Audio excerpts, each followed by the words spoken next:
So let's talk about product launches in particular. And so in this workshop, what we want to do is we want to work through the technical aspects of your product launch, and we want to also assume that you've already figured out your product's components. So in other words, this workshop is not going to be about figuring out what you want to put in your product. Just about everybody here, you're probably going to either put together something that's a video course. Maybe you might have an audio course, maybe you're going to have some PDFs, maybe you're going to have some images, but basically I'm going to assume that you want to deliver some kind of information product, right, that you've already figured out what that is, you've already figured out what your niche is, you already figured out what you want to sell, who you want to sell it to. What we want to do is help you to get it ready to sell. We're also going to assume that you already know what you'll be writing as your copy. Right, so we've taught that in some other workshops. If you want to, if you want to get insight on how to write your copy, the easy way, reach out to us. We'll give you access to one of our past trainings on writing copy. And again, writing copy does not have to be, I would say, complicated. There are some elements that you need to have. There's a formula that we personally follow that we have been following for, I think, about 6 years, and we're not necessarily, I wouldn't call us experts at writing copy, but if you follow the formula, right, when you can find that same formula, and those of you who have been on my calls before, you know that I suggest that you look at David Fry's 12-point bulletproof sales letter, right? So if you follow that formula, right, David Fry's 12-point bulletproof formula, and as a matter of fact, I am just going to do a search for it right here on screen. And just so that you can see it, you're just going to write in David Fry's 12-point, there it is, foolproof sales letter. And there are a number of links to it. You can actually get a PDF that's right here. And you're going to see, if you start with step 1 and you go through step 2, all the way through step 12, you will have a complete sales letter. And even if you are not necessarily all that good at writing copy, if you follow these things and you inject your product and what makes your product unique into this format, you will be able to get people to pay attention.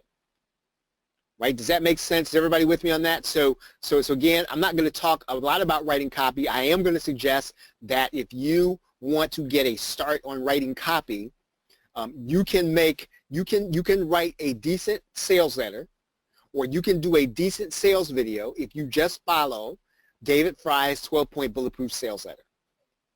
All right, so okay, so what we're going to do is we're going to set up your product launch, your upsells, and your email marketing. So let's talk about the order of operations and the order that you need to do things.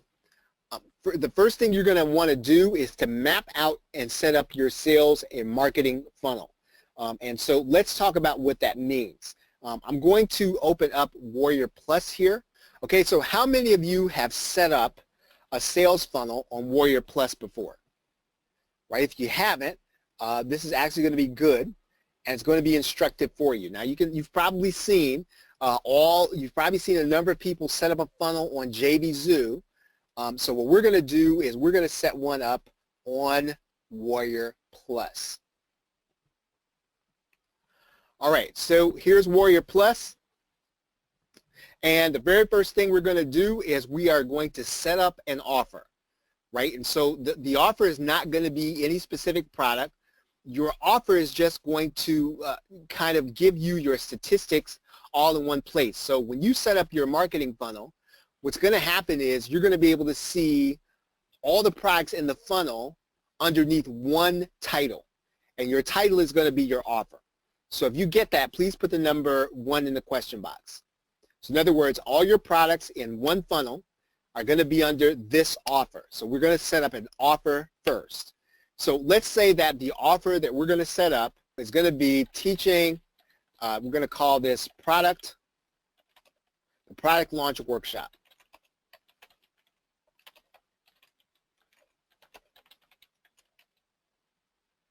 Okay, then Warrior Plus asks you for a description. Now this description is going to show up to the other marketers who are considering promoting your product, right? And it's also going to show up when you actually are trying to recruit affiliates. So you want to have something brief, and you want to have something that it doesn't have to be hypey, but it should get people excited, right? So you want to say something like, you know, let's say it's going to be a big video course, you want to emphasize that. You're going to say 45 module, 3.5 hour course. And then you want to talk about the benefit, getting you into profit mode through your own product launch. Right, so then what we're going to do is we're going to need to select a category. And in Warrior Plus, they give you a limited number of categories. And here's why the categories are important, because when people get marketplace alerts, they get them based on these categories and the keywords. So you want to make sure you get these things so that they attract the people that you actually want to see it, right? So if you want people who are going to be interested in, let's say, searching for maybe not video, right? So we don't want necessarily video. We want people, let's say, who are going to be interested in, we'll say we want people who are going to be interested in coaching. We want people who are going to be interested in, let's say we want them to be interested in traffic. And let's say we also want to be interested in, and you get 3 to pick, we want people who are interested in, let's say, launch management, JVs and launch management. Okay, so then what we need to do is we need to pick keywords, right? So we're going to do the same thing. So we're going to get more specific here. And I'm going to write in product launch. Okay, so when we see that, what we need to do is we need to kind of click on the link there. This is going to be a workshop, so we want people who might be interested in product creation.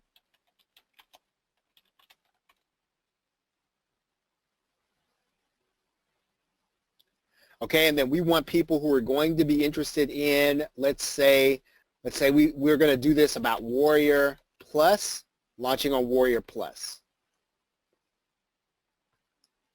Okay, so the next thing we're going to do is we're going to go and get an offer image. This can be the same image that you're going to be using for your sales page. That's typically what I do. This is going to show up for your affiliates. So you want to get an image typically that you have either had professionally made, that's something that you have outsourced, or something that you made up specifically for this offer. So I'm just going to go and get a product image that I have from another product. Okay, so let's just say I'm just going to grab the Camtasia image. Let's see if it shows up here. All right, so I'm just going to grab this image, and I'm going to grab the bundle.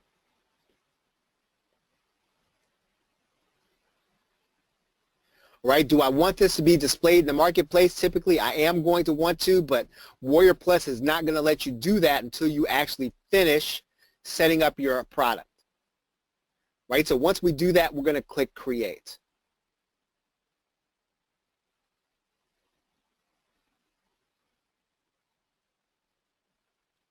Okay, so now we're on step 2. So is everybody clear on what we've done so far?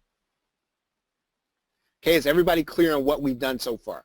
So if you're clear on what we've done so far, please put the number 1 in the question. Okay, great.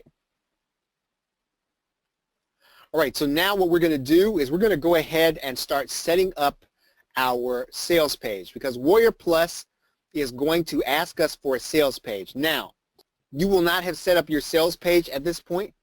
So all we're going to do is put a placeholder in here, and we're going to put the actual address that our sales page is going to be, right? So how many of you have your own page builder?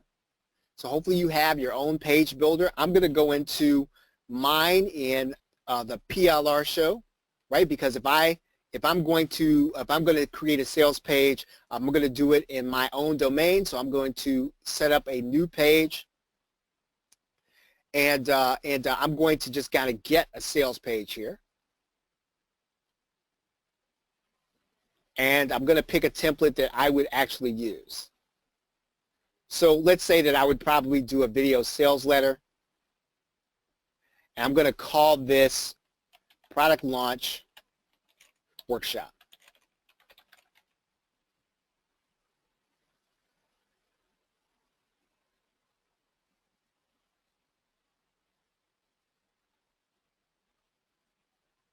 Okay, I'm going to go ahead and I'm going to publish this so that I will have an address.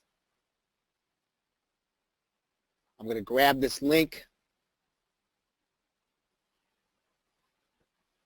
And then I'm going to put this inside of Warrior Plus.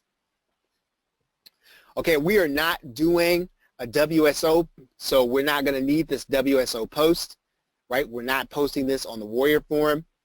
If you have a logo for your business, you're going to put that in this vendor image area, right? That's where you're going to put that. If you're going to have a pre-launch, so in other words, let's say that what you want to do is you want to have a webinar before your product launches. You want to let people come to the page, or you want to collect leads before they actually, before you actually open up the product for sale. Well, this is where you would do a pre-launch, right? So you would either do a Warrior Plus hosted pre-launch or simple redirect.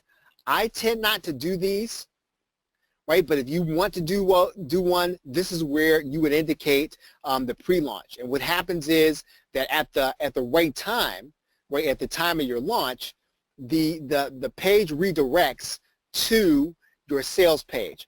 Up until the launch, it goes to the landing page, or it goes to the webinar page. Okay, if you are going to have affiliates, and hopefully you will, you're going to put in the, you're going to turn this on. Is there an advantage to doing one, Chantel? Yes, there is. Let's say that you think it's typical, whether it's big ticket or even if it's a smaller ticket, that if you have a pre-launch webinar and you show people how they're going to benefit from it, then you can actually have, you're probably going to have more sales, right? You probably can have more sales. The benefit also of having a pre-launch is that, if you have affiliates, you can probably convert more of your affiliates traffic through a webinar. The other thing is that, let's say you decide not to do a webinar. What you decide to do is you decide to have an opt-in page during pre-launch. And let's say that your affiliates are going to be sending you traffic before the actual launch. Then number one, what you get to do is collect those leads. Number two, the affiliates actually get cookied. And then you and the affiliate actually get a win-win situation, because the affiliate's going to actually get their people to a page where they're going to see what the product is about, and then you are actually going to get the lead, and you're going to get the lead regardless of whether or not they buy or not. So that's another good reason why you could, or you might want to think about doing a pre-launch. So there's some good reasons why you might do one. I have just tended not to do them, mainly because I haven't really figured out the right kind of webinar I'd like to do for a PLR product. I am going to test that this year, but I have not done that. Right, but there's a definite advantage to doing it, and the higher ticket the higher the ticket the product, the better your webinar is going to do. Okay, great question. So Chantel asks, can they purchase during pre-launch? No, they cannot purchase during pre-launch. So all they can do is see what's on your pre-launch page. So you could show them what the product is going to be about. You could do a demo.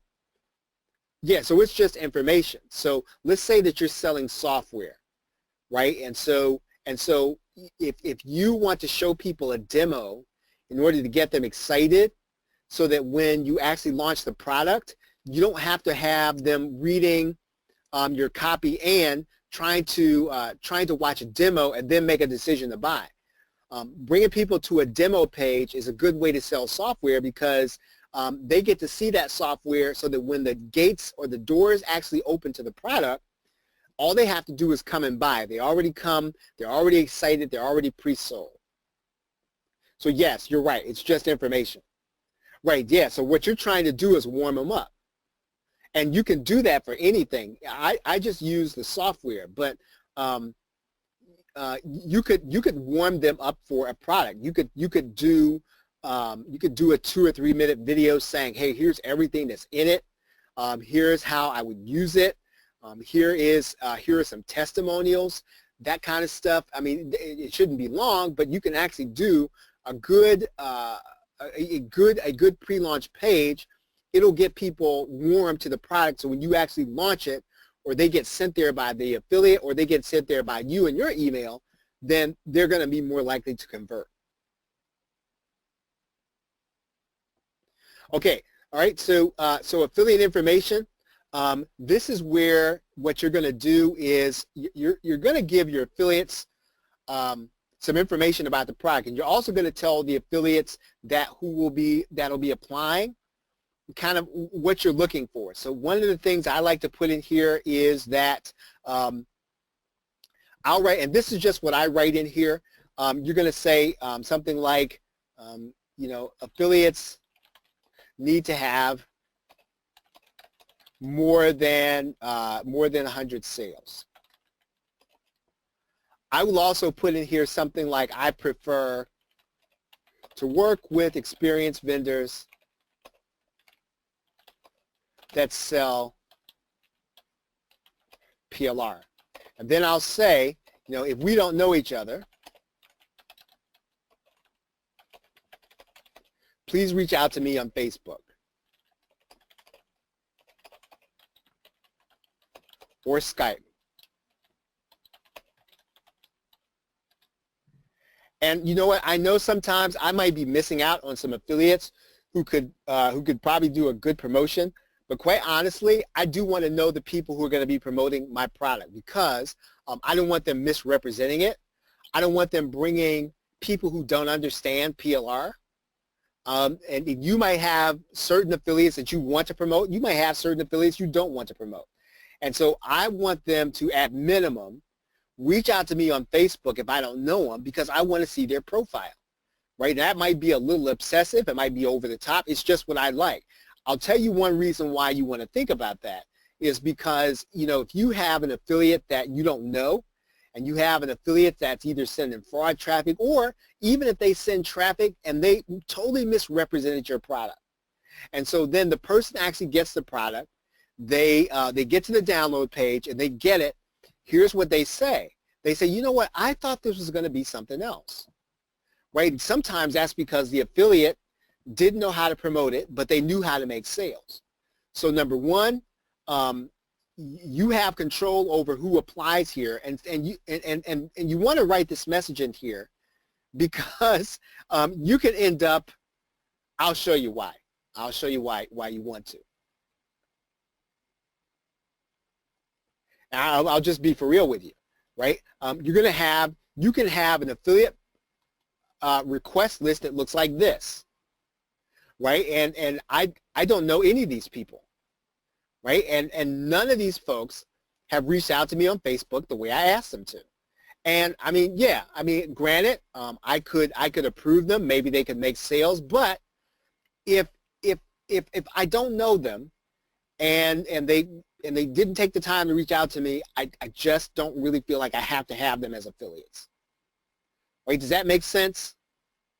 So if you get that, please put the number 2 in the question box. Right. So again, I have nothing against anybody who's on this list. My feeling is just, at minimum, I really do want you to reach out to me. Right, and talk to me if I don't know you. Okay. Let's go back here. Okay, now your JV page URL. right? And this is another thing that you sort of do want to have, right? You do want to have your own JV page.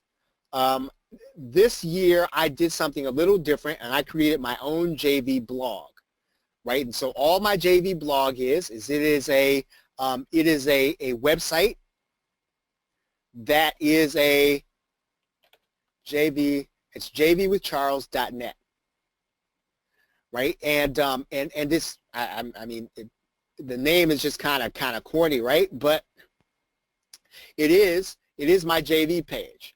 And so what I do with this is I make sure that this is where people can find all the information about any upcoming launch I'm going to be doing, right? And so I put all of the JV information on this site. And each individual launch, I have a different JV page. So, for example, well, I won't go and show you all those pages, but every launch is going to have a different page. Now, one thing that I do with this JV blog is this, and most of you already know who use WordPress. You know this, but I'm going to show you this anyway.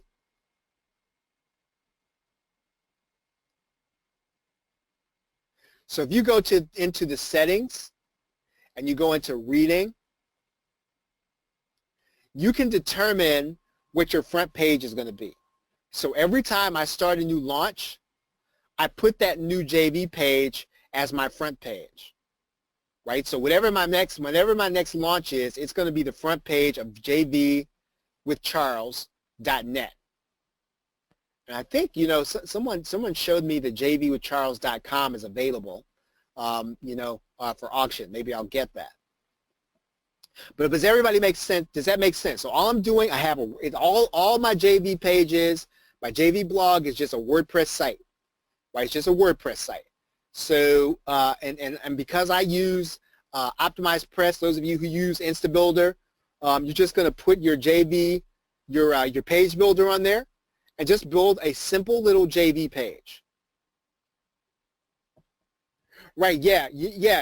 Because what you're doing, Dana, is some people are not going to remember what your individual page is going to be, and they will remember your URL eventually. They may not at the beginning. They'll still come and ask you, but at the very least, you're going to make it easier for affiliates to find you. Okay, so what I'm going to do is I'm just going to take my JV page.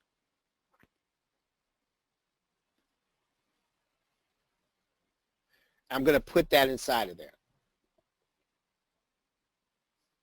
Right? Okay, so now they're going to ask you for your affiliates update list. You do want to do this, right? You definitely do want to do this. Everybody who's going to be promoting your product, you want to be able to keep in touch with them. And so the way you do that inside of Warrior Plus is they're going to ask you to connect a certain autoresponder. Now, I keep track of all that through GetResponse. Right? So I've got certain lists. And so with this is my list for JVs. Right? So anybody that becomes part of this list, they can actually do that through anybody that requests this this offer, they automatically get added to my JV list. Does that make sense? Okay, so everybody who requests to promote this offer, they get added to my JV list, and I want them. Now again, I'm not gonna mess with these folks. I'm not gonna email them. And that's really the only reason why I keep this in, let's say, GetResponse, because I don't want to accidentally email them through Aweber, right? So that is why I do that.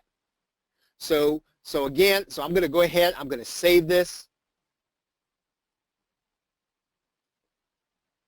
And the way you're going to do this is inside of your, let's go inside of Warrior Plus for a second.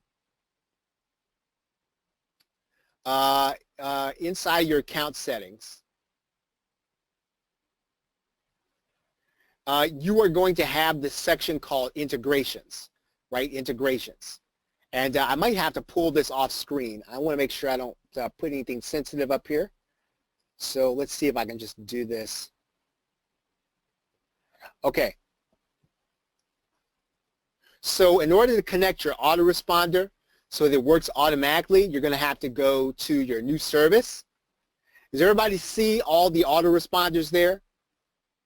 So you can add any of those autoresponders to Warrior Plus so that they work automatically.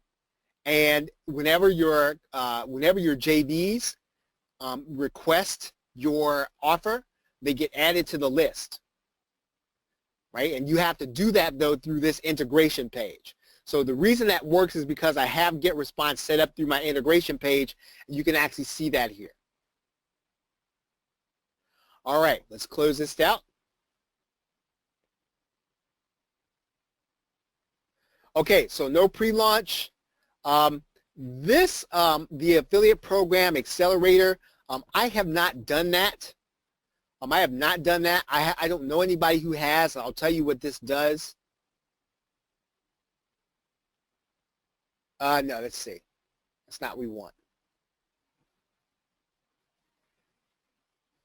Okay, so this says Warrior Plus will promote your affiliate program via email, ads, etc. Okay, so they make 15% on the sales that are made by these referrals, right? So in other words, what they do is they go look for JVs for you, right? Excuse me. And if you decide and you approve those JVs, then Warrior Plus is going to take 15% of every sale, right? Does that make sense? Okay, so this is something that maybe if you don't have a lot of affiliates to get started and you actually put one up there and then you approve, yeah, they're a little bit like an agent, right? So one of the reasons why I like Warrior Plus is that there are a few more tools available to you if you are kind of just getting started, right? JVZoo is a great network. It has great tools. The only disadvantage to JVZoo is that you have to have an existing network before you get there. In other words, you have to already have affiliates. With Warrior Plus, there is a possibility that a JV could find you, right? Even if they don't know you, they could actually find you here on Warrior Plus. Right, okay, so what we're going to do is we're going to go ahead and we're going to click Create.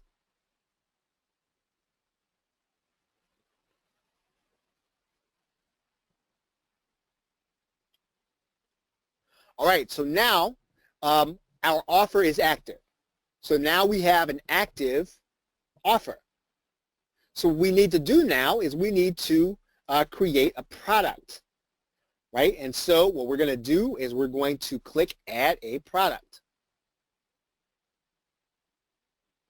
And we're going to click Add New Product.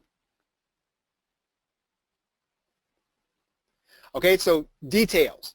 You can add in a product that's going to be buy now. You can add in a subscription product. I think that to add a free product, I think you have to have a certain kind of account. I'm not sure about that. Dana, correct me if I'm wrong. I don't know if everybody can add a free product. But I think that you can. Someone will have to test this part of it because I'm not really sure if you're brand new. Right, that's right. Only the original people who were part of this at the beginning. Yeah. Yep. Thank you, Dana. Okay, so we're going to go ahead and we're going to call this. We're going to name our product.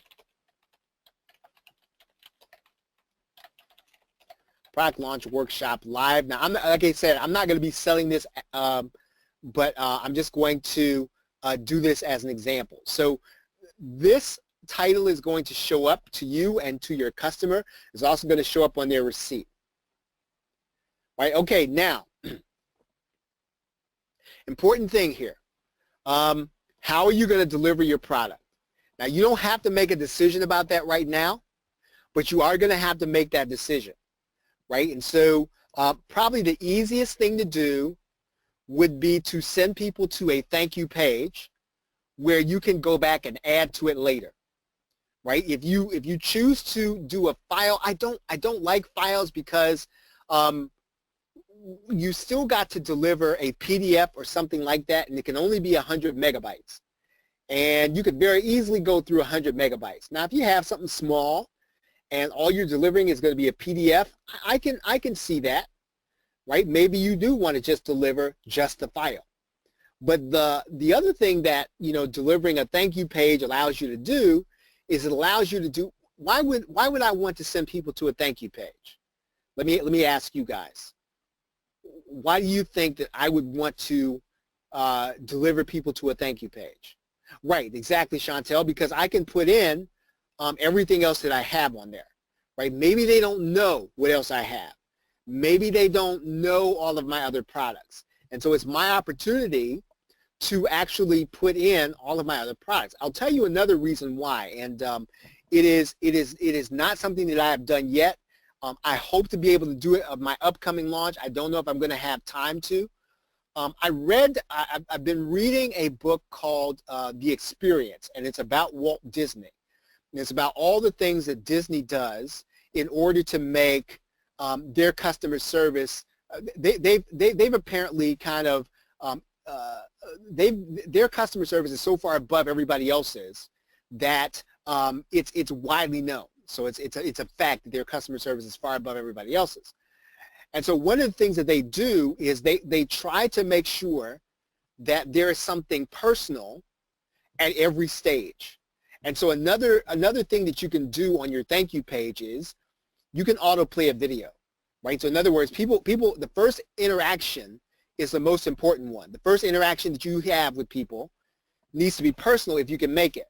And so you can do that on the thank you page. If they click to the thank you page, and you want to play a video that just says, hey, you know what, I just want to welcome you and thank you for buying the Product Launch Workshop Live. My name is, you know, Chantel Sweeney. My name is Dana Castle, and I just want to let you know, hey, we've got good stuff for you on the inside. If you have any questions, reach out to me. And so that's another good reason why you want to have a thank you page.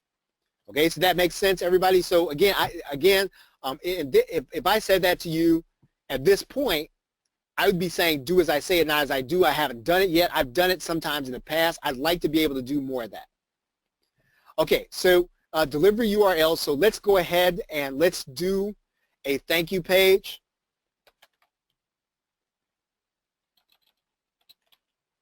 And I'm going to do that inside of the PLR show. I'm going to create a page. And I'm just going to use one of these templates. And then I'm going to say, thanks for buying Product Launch Workshop Live. Okay, now there's one important aspect of this part of it that I do want to tell you about. I need to kind of look this up for a second here. Now, this page is going to be open to the search engines, right? Unless you hide it. And so you don't want your thank you page to be viewed by everybody, right? You want it to be hidden. Now, there's a way to do that inside of OptimizePress. If you have another page builder, there's probably going to be a certain way for you to be able to do this. I'll show you how to do this in OptimizePress. What you're going to do is you're going to go here into other scripts. I'm going to add here in the header area a no follow tag. I'm also going to add here a no cache tag. So basically, these two phrases are going to discourage Google from following this page. It's also going to discourage Google from caching this page, right? So what this means then is that my page is going to remain hidden from the search engines. Now you're just going to want to go test this before you launch. But basically, when you set up that page and you publish it, you want to make sure you've done something inside of your own page builder to make sure that that page stays hidden from the search engine, right? Because nobody needs to see your thank you page. It doesn't even matter if you're not delivering the product yet, because we're not going to deliver the product on this page, right? We just want to have a page that either tells people what they're going to need to do, or or we might deliver it on this page. Who knows? We haven't gotten to that point yet. So I'm going to go here, and we're going to save this. I am going to take out the header. I mean, we don't have to do that, but we'll take that out.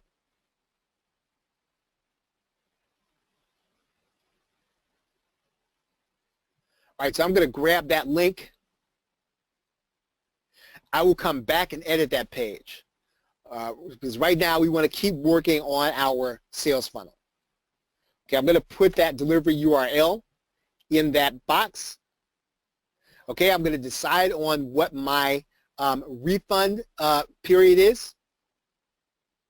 Okay, if it's going to be 30 days. In general, if you are selling PLR, the standard is, right? The standard is that if you're going to sell an information product, you should probably do 30 days. If you're going to do PLR, you may want to either consider a refund where you either give people another product or something, right? I'm just telling you what the industry standard is. All right, now, content type. We already did this, right? But we're going to say this is going to be video, it's going to be audio, and it's going to be media files. Now, this you're not limited. You can put everything in here that applies. So if you have a membership, you can put all that in there. All right, now, keywords, category. All right, category. I'm going to use those same categories we used before. I can't remember what they were. Coaching, JV launch management, and I can't remember what the third one was. What was the third one?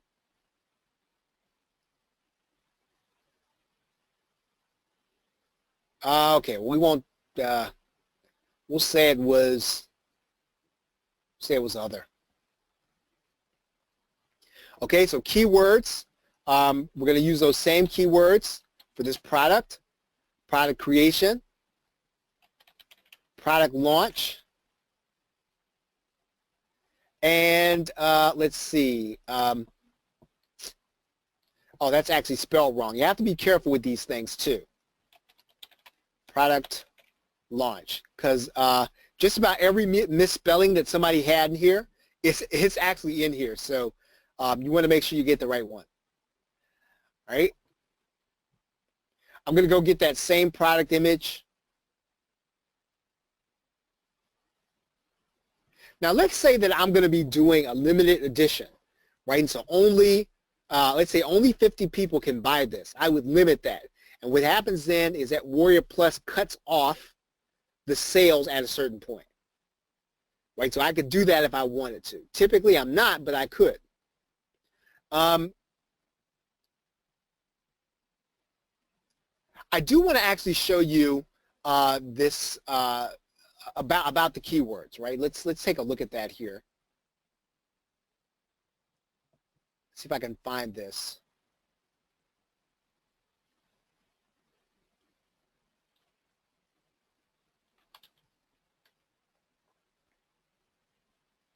And what I'm going to do is I'm going to go inside of my favorites and alerts.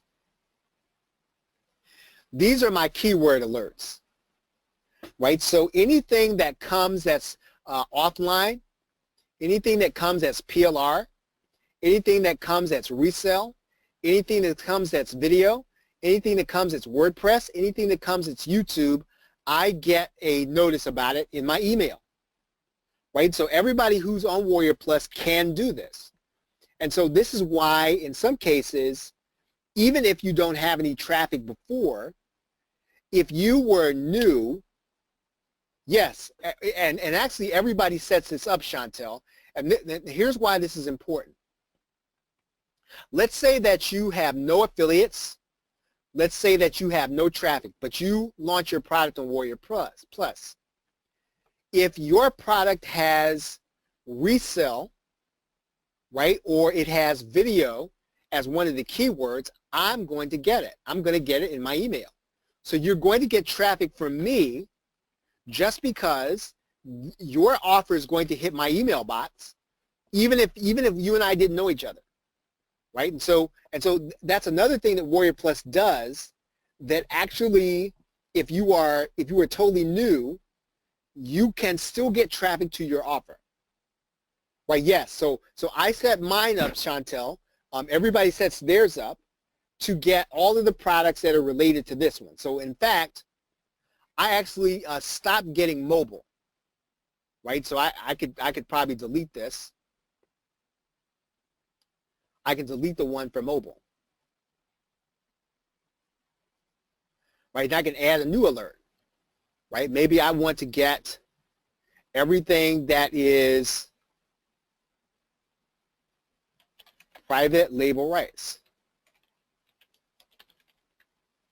right? So now I'm going to get everything that somebody else puts in there that's called private label rights. And so that's why your keywords are so important. Right? So you want to try to start thinking about, well, what would somebody type if they want to get all the information on a certain topic and they want to get offers on that, right? And you can see that offline, the last alert that came out was 7.3. Right? The last alert for resell was 7.3. So actually, if I probably got something in my email box that had the word resell in it. The last time somebody launched a product on WordPress, 10:15 a.m. So if you have something on WordPress, right, I would have gotten your product launch notification. Okay. Okay, support email. You want, here's where I would suggest that there are two ways to go with support, right? There are two ways to go with support. You can actually build a support desk through your cPanel, right? You can do something called OS Ticket.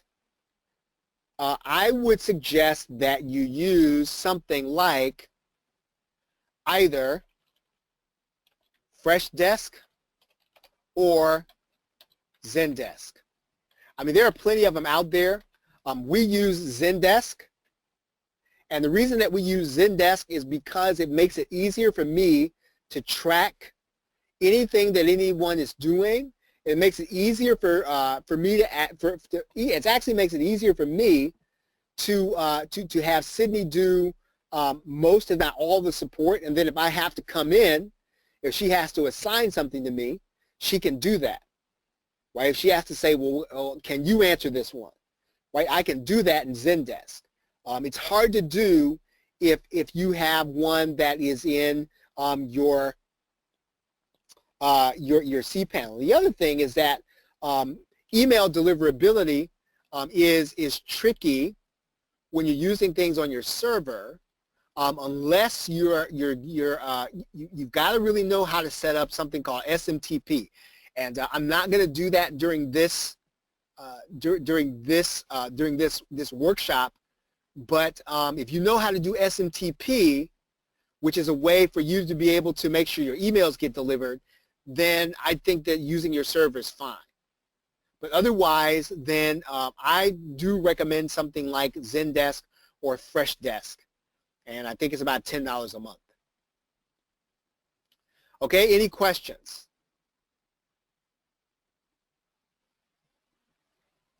All right. So I'm going to go ahead and put my support email address in here. I'm going to put my support URL in here.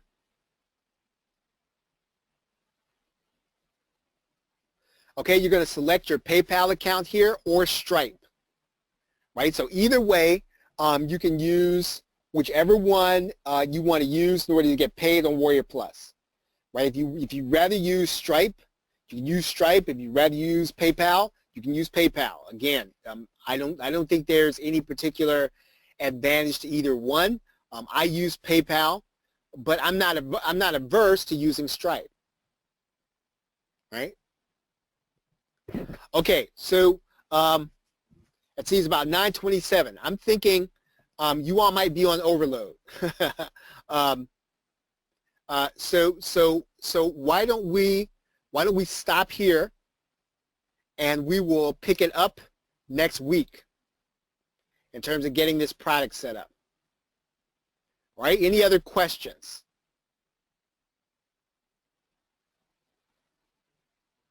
Okay, is everybody confident that you could follow what I've done so far? Okay, good, good. So you can follow pretty much what I've done so far. And again, launching on Warrior Plus, if you haven't gotten started at all inside of this niche. Now again, Warrior Plus is definitely the make money online niche, right? It's definitely that. But if you're going to get started in this niche and you don't have connections yet, you don't have JVs yet, you don't have partners yet, Warrior Plus can get you some sales provided you get the right offer in front of people.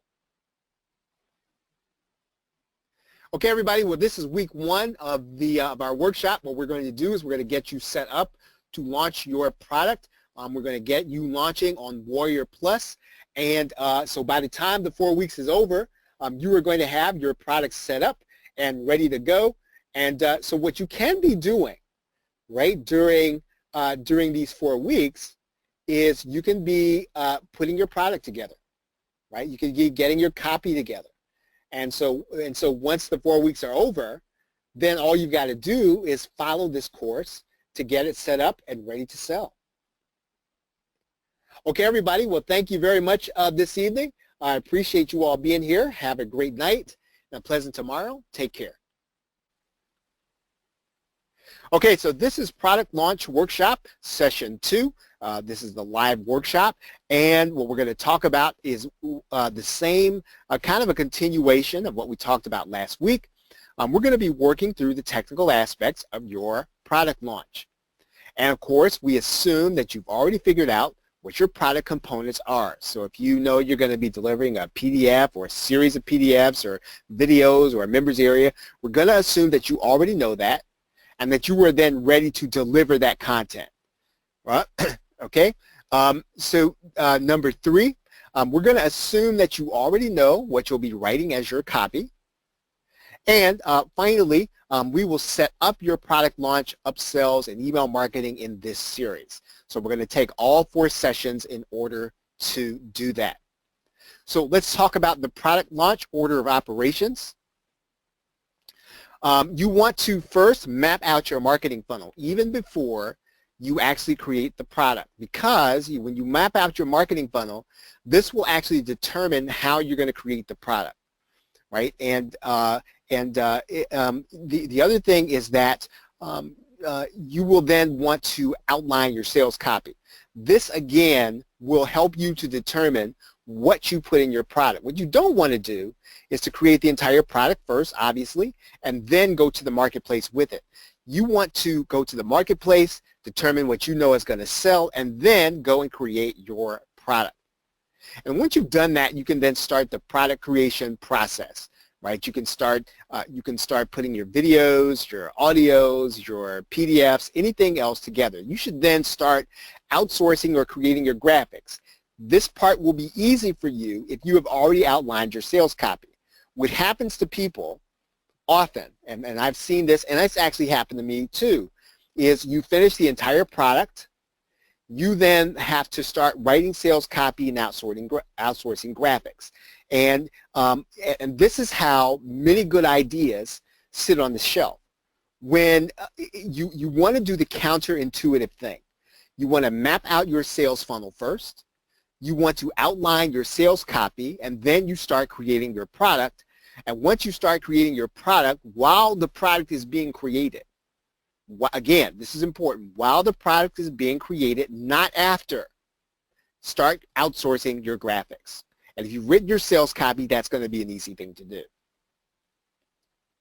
Then set up your sales page. Again, this is during the product creation process. So don't wait until you finish all of your videos or all of your PDFs. You should be doing these things simultaneously, side by side. You should be setting up your tracking, right? Because again, once you finish the product, you should be just about ready to get ready for your launch. But you have to sort of do this in this order. Otherwise, you will come to the end and then you'll have a lot of things to do, which can be discouraging, and then it can keep you from actually finishing the product. Okay, you should be testing your sales pages and order buttons, right? You can actually do this without having completed the product. Again, this is something that if you leave till the end to do, I promise you will run out of time, right? So don't do that. Start working on testing your sales pages and your order button while you're in the product creation process. You know, you're creating videos or you're typing and creating PDFs. You take a break, and instead of going to social media, go to your sales funnel and start testing out your sales pages. Go to your order button. What this does is not only keeps you productive, but it will also shorten the amount of time it's going to take to create your product. Set up your product delivery. Now, obviously, you need to be finished with your product at that point, but you should be uploading your completed videos, you're uploading your completed PDFs, and you should be getting ready to start figuring out, well, how am I going to deliver this? Am I going to deliver this through a membership?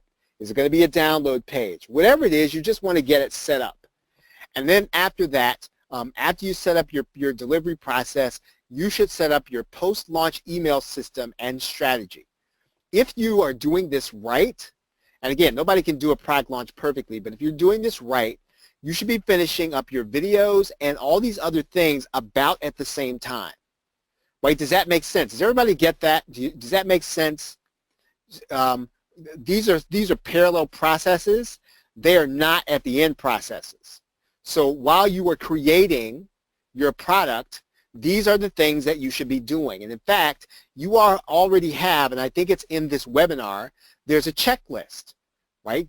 You should be walking through that checklist as you create your videos, as you create your PDFs, as you create whatever it is you're going to be delivering, as you create your software, okay? So let's see. What we're going to do is we're now going to go back to Warrior Plus. We're going to pick it up where we left off. And let's go back to Warrior Plus. And we're going to go inside our product. And let's see, let's find the product we were working on here. Okay, so we are now working through this product creation process. We've already talked about the product image and limiting sales. I've already talked about support and sort of what you want to do with that. Again, remember I recommended that you use something like Freshdesk or Zendesk. I think Zendesk is $10 a month for one user, $20 for two. And having a record of things really is going to be helpful. I'm going to try to show you this here. So I need to try to show you this without revealing anyone's information here. Let's see if I can find a ticket. I'm going to see if I can find a ticket that maybe I sent in. Okay, so here is Zendesk. And when someone actually sends in a ticket, what you can do is you can have, you have the ability then to answer that ticket or reopen it. Again, what this does is it helps you to keep a paper trail. It actually helps you to keep track of things, and it will keep you from, during a launch especially, losing track of somebody's, somebody's request. And it's really important during a launch that everything that happens, everything that somebody sends in to you, that you were able to keep track of. And when you're not launching a product, it's important to have this kind of support. It's probably a little overkill, but when you have a launch, right, I promise you there will be something that will go sideways. And you want to be able to not only answer everyone, but you want to make sure that you're not missing anything. And if you have someone sending you emails that go to your email box, sometimes that email will go to spam. Sometimes you will send one back, it will go to spam. Sometimes you will not get the email until late because of someone running a cron job. There are all kinds of things that can get in your way of answering support during a launch. And so I would suggest that even if you only get it month to month, you want to have something reliable like Zendesk or Freshdesk where the emails are going to be sent and you can receive them and you can have a paper trail. Because, for example, if I wanted to go and search for this person, right, Thomas Duncan,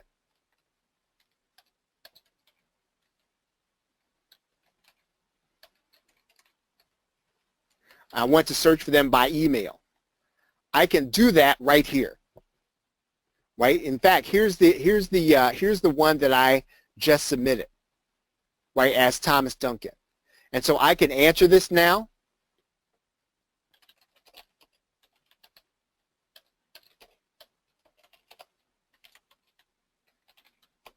If I wanted to assign this to Sydney, I could do it. So for example, I could take the ticket or I could assign it to Sydney. So if you're working with a team, you can actually assign that to a second person, right? You can actually, if you're working with someone else, let's say that you're outsourcing to someone, you can assign it to that person and you can say, make sure to give them a free gift. Right? You can tell that to the person that you're outsourcing to with this internal note.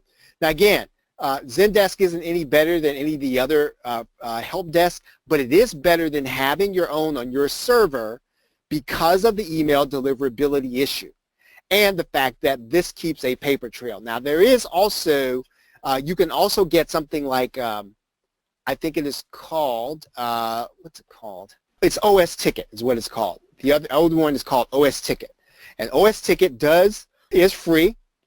You can have it customized, but I think again, Zendesk is $10 a month. It'll be money well spent if you were having a launch. Right? Any questions about that? Any questions? Does everybody understand kind of what I was saying about that? Does that make sense? Okay, so let's move on to the next step. Okay, now pricing details. On Warrior Plus, when you put in the regular price, this is what you want to put in as the value, right? So whatever the product is actually worth.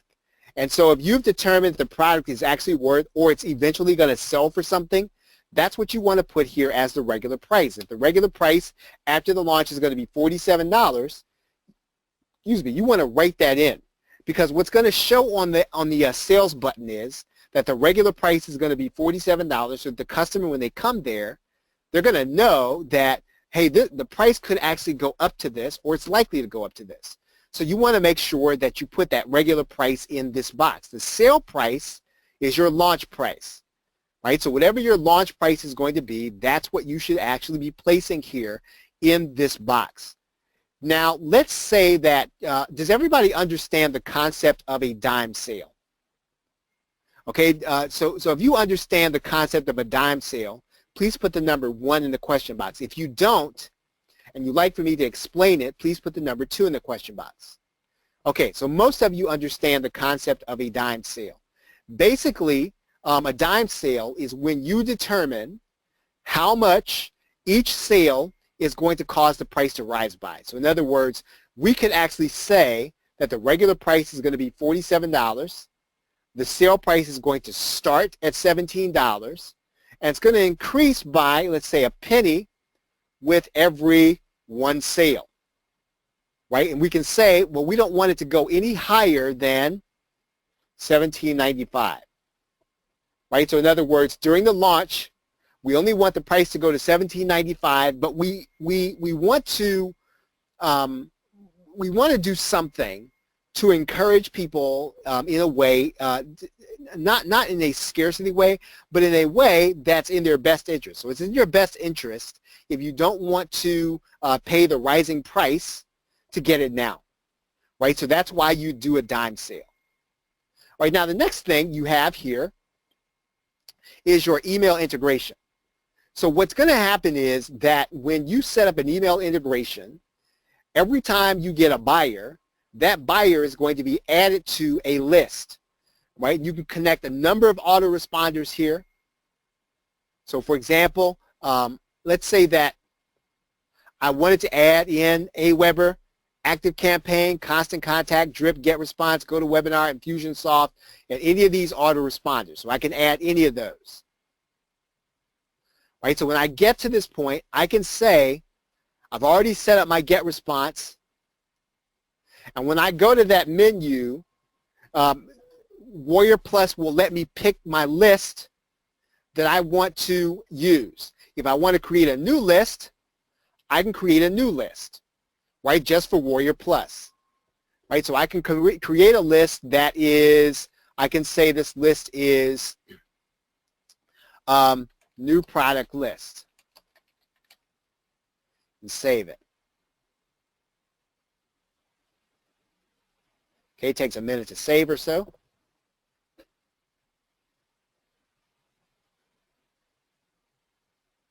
Okay, it says please select the list. Or we add the list, and then we select the list. Okay, then we click Save. And then everybody who actually buys the product is going to be added to our GetResponse list. And that's probably going to be the most important thing that you're going to do in this process, so that whenever you get buyers, even if you set up a free product, you want them added to a list that you can actually manage inside of your autoresponder. All right, now, we're not going to do software integration or membership integration, but, for example, these are all of the membership scripts that you can use that will integrate directly with Warrior Plus. So if you have Amember, Digital Access Pass, Infusionsoft, Kajabi, Nanocast, Optimized Member, S2 Member Pro, or Wishlist Member, all of those plugins or all of those membership systems will integrate with Warrior Plus. And what that means is that when, let's say that you're selling a product on a monthly basis, is that when your buyer, maybe they missed their payment, or maybe they decide they're not going to be in your membership anymore, what's going to happen is there will automatically be removed from your membership because you integrated the purchase process here in Warrior Plus. Does that make sense? So if you get that, please put the number 2 in the question box. So if you get that part. Okay, so how many of you already have a membership script? Right, so if you have a membership script, please put the number 3 in the question box. So if you already have one. Right, so if you already have any one of these, you can actually use them. And there's actually one here that I don't see. I know that MemberSonic,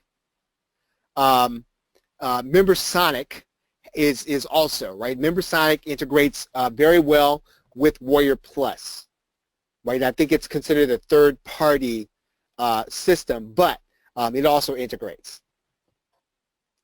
Okay, so some of this you're going to get with a particular a system. So let's say that you decide you're going to use, let's say you're going to decide to use Optimized Member.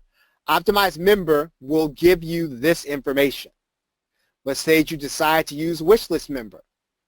Wishlist Member is going to give you this information. And in some cases, you're not going to have any membership integration, but the membership plugin that you use asks you and gives you this information, the notification URL and the key generation URL, right? And each individual membership script will tell you whether or not you need to send the IPN or the delivery URL, right? So again, whichever membership script you use, it's going to give you this information. Now you don't have to use this, right? You don't have to use any of this. You can just deliver people to a thank you page, right? And if you ever have a case where something goes sideways in your launch and people cannot get to your members area, or people are not getting the confirmation email, the easiest thing to do is to turn this off. 99 out of 100 times, if you're going to have a problem, it's going to be here. And so you can solve that by putting in a delivery URL here, right? Just deliver them to the thank you page where they can either set up their membership ID or they can get to their download page, one or the other. But what you want to do is you do want to test it. If you, again, you find out during your testing that you cannot get this to work, you don't fret. What you do is you send people to a thank you page until you get it working. Right? So that makes sense. Is everybody with me? So if that makes sense to you, please put the number 4 in the question box. All right, very good. Okay, so I've got a question about Natu. You were asking about InstaSuite. I believe that Insta Builder integrates with Warrior Plus. I do believe it does. So I think that everything inside the InstaSuite, Insta Builder, Warrior Plus, I believe that it integrates. Okay, okay. So you're okay. Your question is about you don't think you'll ever do your first launch if it's not in your own system. Okay, so you're saying that you would rather not use an affiliate platform. Okay, so InstaSuite has its own affiliate program. Okay, so here's what I would say about the difference between using Warrior Plus and your own affiliate program. The reason that people will readily promote using Warrior Plus or JVZoo is because they get the opportunity to be paid immediately when they make a sale. And affiliates are reluctant to promote if they're even going to get paid a day later. So even if you were to send out their commissions the next day, you'll get fewer affiliates if you choose to use your own platform right now. So there's one issue with affiliate recruitment. However, you can work around that, right? But typically, you would do that by kind of establishing a trust on one of the networks. So in other words, it's been my experience that you can actually ask someone to use your system, to use your affiliate program, your personal affiliate program, if you've already established a track record of having a product and for them getting paid by promoting for you, right? It's just a harder way to get people involved with your affiliate program if it's not on one of the known networks. So you want to be certain that you don't want to use the affiliate network first to get affiliates. Now, and so once you establish kind of a dialogue, an ongoing relationship with an affiliate, they've made money from your products, you can then go to them, I believe, and then say, hey, we're moving our affiliate program over to, let's say, this other platform or something like that. We're going to move it to your own personal platform. I think they would be a little more open to that if they've already promoted for you on one of the known networks, right? So that's how I would answer that. Natu. I think it's a good step. It may not be the first step to go. All right. Okay, but great question.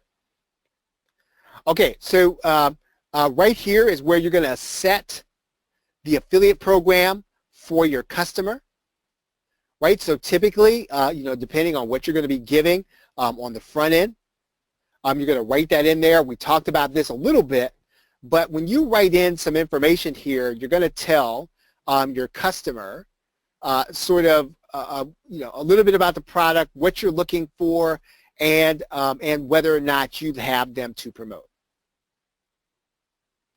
Okay.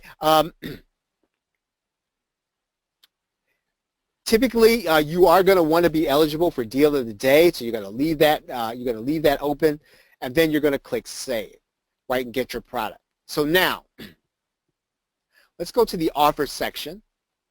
I'm going to pull this over, and what we're going to do now that we have a product is we're going to attach that product to our offer, right? And we can do that by going to this page, clicking adding a product, and we're going to grab one of the products that we just set up. And in this particular case, we did this product. We're going to choose how much we want to pay the affiliates, and we're going to click Save. So now inside of Warrior Plus, this product is our front-end product, right? This product is our front-end product. We would go through the same process in order to create an upsell. So in other words, what we're going to do is we're going to create a new page. We're going to put in advanced, or whatever we would call it, product launch. We're going to have our sales page set up.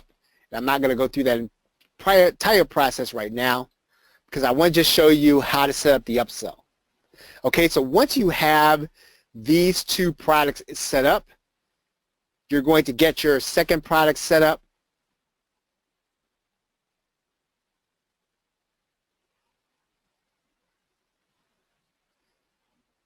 You're going to decide on what the commissions are going to be.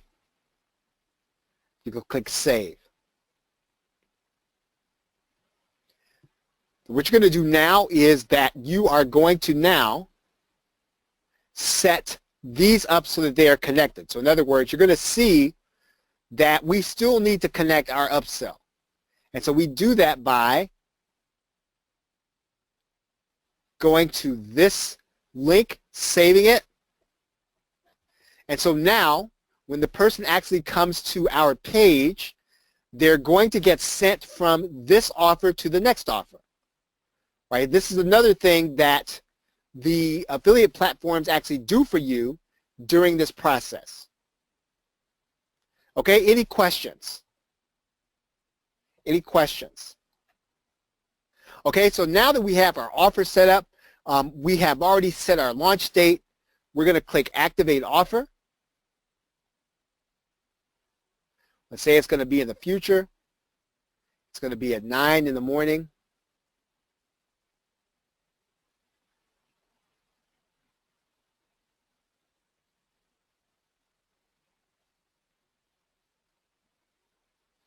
Okay, and so now our launch is set inside of Warrior Plus.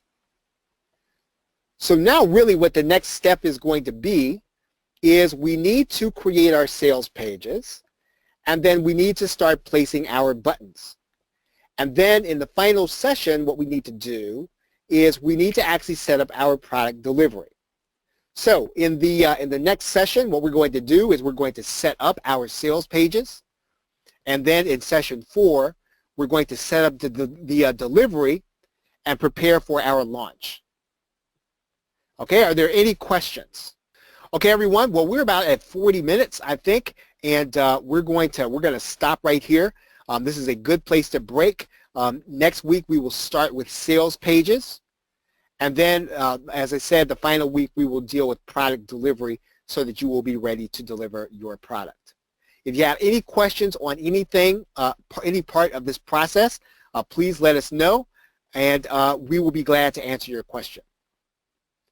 Okay, so everybody, thank you very much for being here, and we appreciate you. Have a great day and a pleasant tomorrow. Take care. Hello, this is Product Launch Workshop, live session number 3. And what we're going to be talking about in this product workshop, launch workshop, we're going to be working through the technical aspects of your product launch. We're going to assume that you've already figured out your product components or the content. We're going to assume that you already know what you'll be writing as your copy. And we can make some suggestions to you about format. We're going to do that tonight. But you should already know what your product is about and how you are going to write your copy. We're going to set up the product launch, the upsells, and the email marketing. Okay, so the order of operations. This is the order in which you should do things for your product launch. First, you should map out and set up your product funnel. So in other words, what's going to be your upsell, what's going to be your second upsell, if you're going to have one. and we kind of talked through the format of that. You want to do this before you create the product, and because it will affect how you create the product. It will affect what you put in your offer in terms of a bonus. So before you set out, right, before you actually do the recording or you do the PDFs or any of that, map out your product funnel. And I realize that that is counterintuitive to maybe the way that you might do it. I know that a number of people are even talking about this, but it is the way that you will create something that you know people are going to buy, because you're going to start with that. Right, you're going to determine what people are going to buy, and then you're going to go back and actually create the product as opposed to the other way around. Then once you've done your marketing funnel, outline your sales copy, right? Outline your sales copy. And I have said this on past calls. If you have any problem with that, you can use David Fry's 12-step bulletproof sales letter. That's a classic. I think it's a classic guide that you can use in order to create a sales letter. And if you have never written copy before, if you follow that guide, you can create a decent sales letter just if you try to follow what he's saying in that guide. Once you have completed your sales copy, you should be starting the product creation process. So this is when you will start creating the videos or the PDF, or you will start creating the software. But none of that comes until after the funnel and the sales copy. I cannot stress that enough to you, because you will get to the end of the process and you will wonder, now, how am I going to make this fit the market? When you want to be doing that during your product creation process.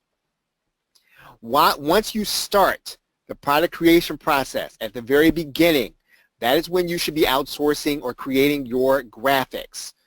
If you're going to outsource, you should be contacting a designer at that point. Do not wait until you have completed your product. Do not wait until you have completed things to start sending out your graphics or to start outsourcing your graphics. Go to the Warrior Forum and look in Warriors for Hire. Start talking to someone about your graphics. Find someone who's at the right price and who can do the job the way you want it to be done. It's really vital, everyone, that you do follow this order. The number one thing that discourages people when they go through the product creation process, they get to the end and then they're just getting the work started, right? You might feel like, well, man, I created 30 videos and 15 PDFs, and now I'm ready to launch. But you're not even close to being launching. You're not even close to being done. When if you start a lot of this stuff before you get into that process, you will be motivated to complete the process to finish the launch. Does that make clear, everyone? Does that make sense to you? So if you get that, please put the number 1 in the question box if that makes sense to you. Okay, now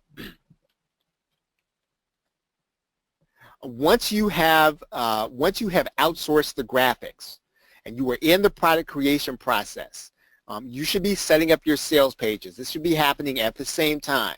And we have gone through how you're going to set them up on Warrior Plus. We're going to get into some specifics tonight about your sales pages. You should be setting up your tracking.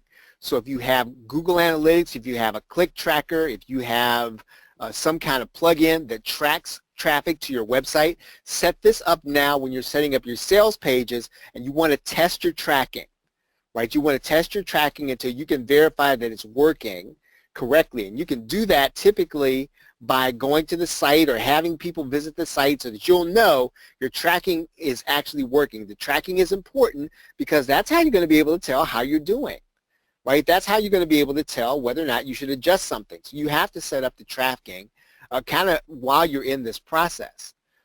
Test the sales pages. Now at this point, you should be nearing the completion of your product creation process. You should be testing the sales pages and the order button. We're going to do some of that next week. You want to set up your product delivery then. So in other words, you should kind of be knowing where you're going to host your downloads, where you're going to deliver your downloads. You want to be careful even about using Amazon Amazon S3. If you have a fairly extensive launch, you have a lot of heavy files, you are going to get a bill and it's not going to come until the next month, right? And sometimes people get surprised by the size of a bill. Now, again, Amazon is as cheap as they come, but when you're talking about downloading and you're talking about bandwidth, you do pay for bandwidth. And you can very easily get a $100 bill you were not expecting at the beginning of the month because you had your launch the month before, and you had all the files to download from Amazon S3. Again, in some cases, it's going to make the most sense. I had a scenario where that made sense last month. I had too many large files on my Microsoft server, and so when people came to that server and they started downloading stuff, Microsoft throttled the people who were trying to get to it in the middle of the launch, right? So I had to then go to Amazon S3. There was no choice I had. I switched everything to Amazon S3, and lo and behold, the next month I got a $200 bill, right, or $120 bill. And again, it wasn't the end of the world, but you don't want any surprises like that, especially when you have a launch. And then, of course, probably close to the last thing you're going to do before you actually hit the button to make your launch live, you want to make sure that your post-launch email system and strategy is set up. So in other words, whatever you're going to do to follow up, whatever you're going to do to make sure that people see all the upsells, whatever you're going to do to make sure people are being accommodated once they become part of your list, this is when you want to set that up. Right? Any questions? Are there any questions about the order of operations? And I like going over this every week because it's pretty important that you do things in this order. It will affect how fast, actually, that you finish your product. You believe that? Okay. So we're going to talk about tonight is setting up your sales pages. We have a lot to talk about. And now I don't really particularly care what page builder you use. I use OptimizePress. You may use InstaBuilder. It really doesn't matter with the things I'm going to be talking about. You have to know how to do these things in your page builder, right? So, I mean, I could show you how to do them in my page builder. It wouldn't help you any, but you really don't need all of that in order to do what I'm going to be telling you tonight. So let's talk about setting up your sales pages. Now, the first sales page you're going to set up is going to be your affiliate page. You might ask, now, why am I doing that? Well, you need to have a page that sells the affiliate on promoting your product. So that's really the first sales page you're going to create. I'll show you one that I have created. Again, it's not the most beautiful thing in the world. It's functional, though, right? I'll show you the one, and basically, I'll show you the elements that I think you need to have. Right, I'm going to stop this right here. Okay. Notice that I have a banner. Right. I have a banner. I have a banner at the top. Right. That's consistent with the product. I have a headline. Just as I would have a headline for a sales page. This is a sales page. Right. I'm just trying to sell my affiliates. So that sales page is going to have a headline. I've got a sales video, right? And every page builder is going to have space for one. And then I've got some dates there, and then I've got where they can get their affiliate link right here. Now, I'm going to tell you this. You could stop right there, and that'll be that's enough for an affiliate page. Does that make sense? So you don't need to have anything else. That's really all you need.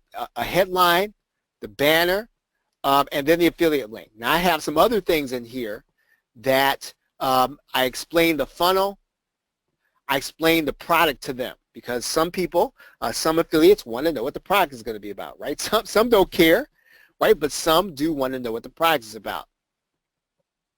And then I put the affiliate link back here. Because I'm delivering video, I give people, the affiliates, a sample, right? I give them a sample. I show them what the sales page, what I think the sales page is going to look like. Now, I may not know at that point, but I will put in there what I have. I will give them swipes. So in other words, I will give them emails to use.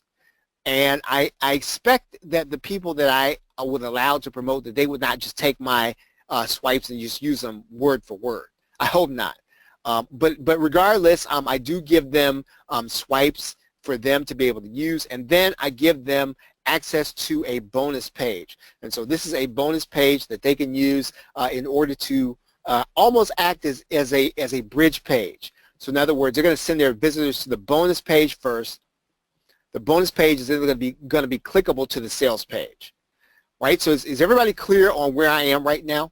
So if you're clear on where I am right now, just talking about the JV page, please put the letter with the number 2 in the question box. If you're with me on the JV page. Again, JV page does not have to be fancy. It shouldn't be, right? All you need are the things that I have right here, right? They can look, and again, just make it look as professional as you can, and please do not try to make it look like anybody else's, right? You will burn time that you do not have. Now, obviously, you want it to be presentable. Obviously, you want it to look professional as you can make it. So use your page builder. Keep things spaced out. But again, don't try to copy or imitate anyone. Get the basic information up there. And again, over time, you can start to tweak things. When when you're comfortable, when you know what affiliates want, you can start to tweak things. Okay, so that is your affiliate page. Now, the affiliate page actually has a couple of components. Right now, you notice here I have in my menu, I have a swipe email page. Right now, this feature is something that you can do in OptimizePress. And I'm pretty sure you can do it in other stuff too. But if you don't have this, don't worry about that. You can probably do it in other page builders in a different way. But you do want to make the swipes accessible to your JV partners. Okay, and then what I have here is I have the option for them to create their own bonus page, right?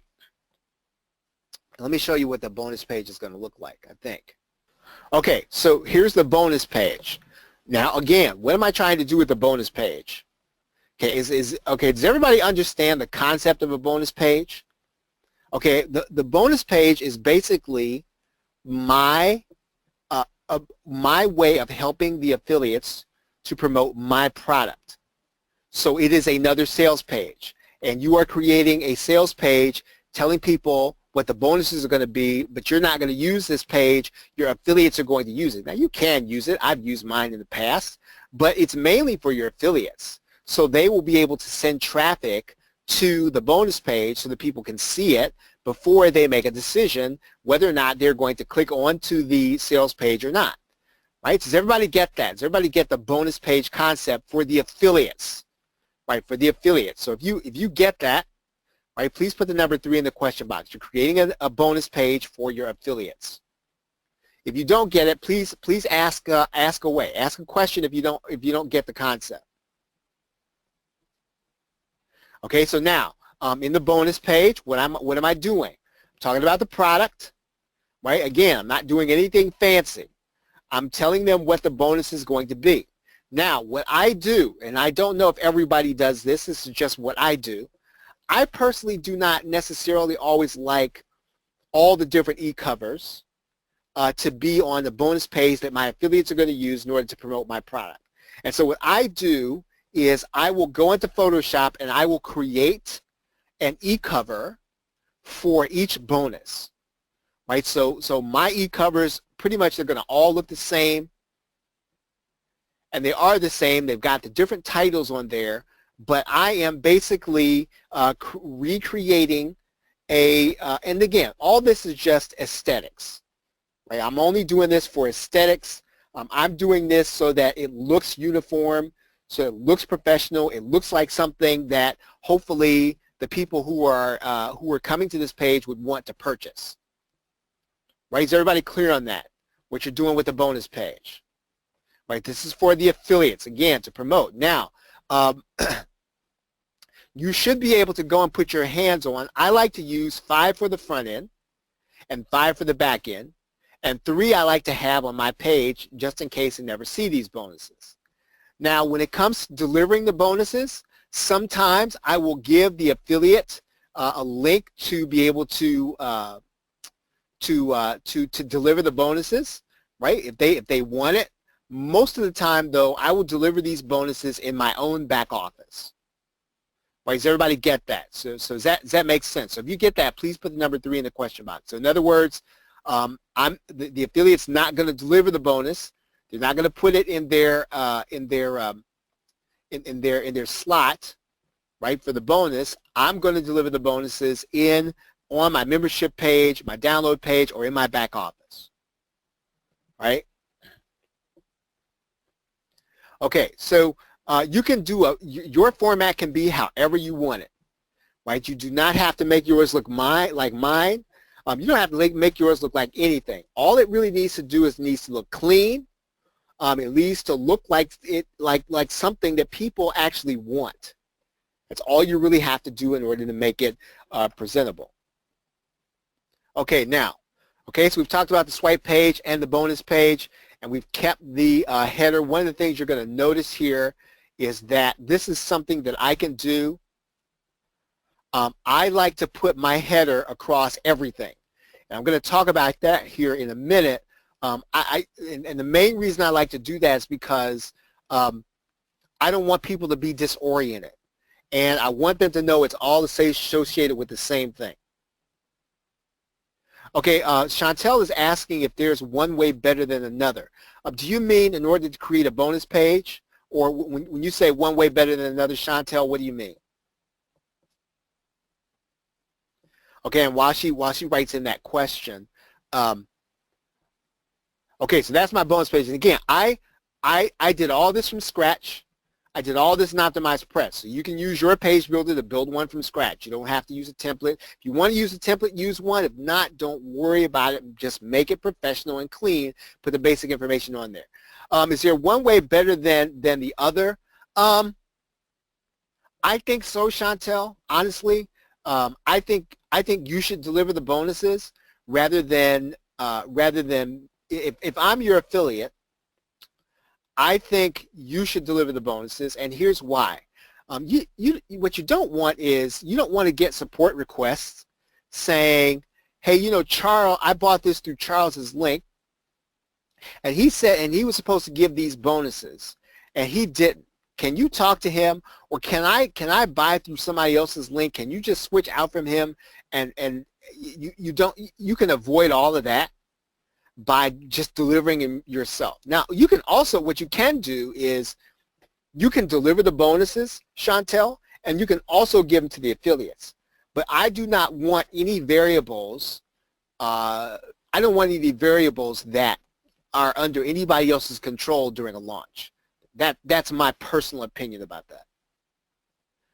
Does that make sense? Okay, great. Okay, so let's go back here. Talked about bonuses, talked about swipes, we talked about the basic home page.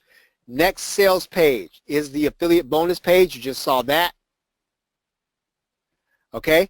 Oh, now there is one thing that I do want to kind of tell you about this, is that some affiliates do not have WordPress and they don't want to use your bonus page. So what you're going to have to do is you're going to have your bonus page converted to HTML, right? And you can typically have that done for, I mean, I know a guy that does it for me for $15, right? He's happy to get it. So it's not a lot of money. So if you have somebody who knows HTML, they can take this template or a template you have on WordPress or Lead Pages, wherever the case is, and turn that bonus page into something that's on HTML, because your customer or your affiliate may or may not use WordPress. They may like to use HTML, and you want to make it easy for them to promote.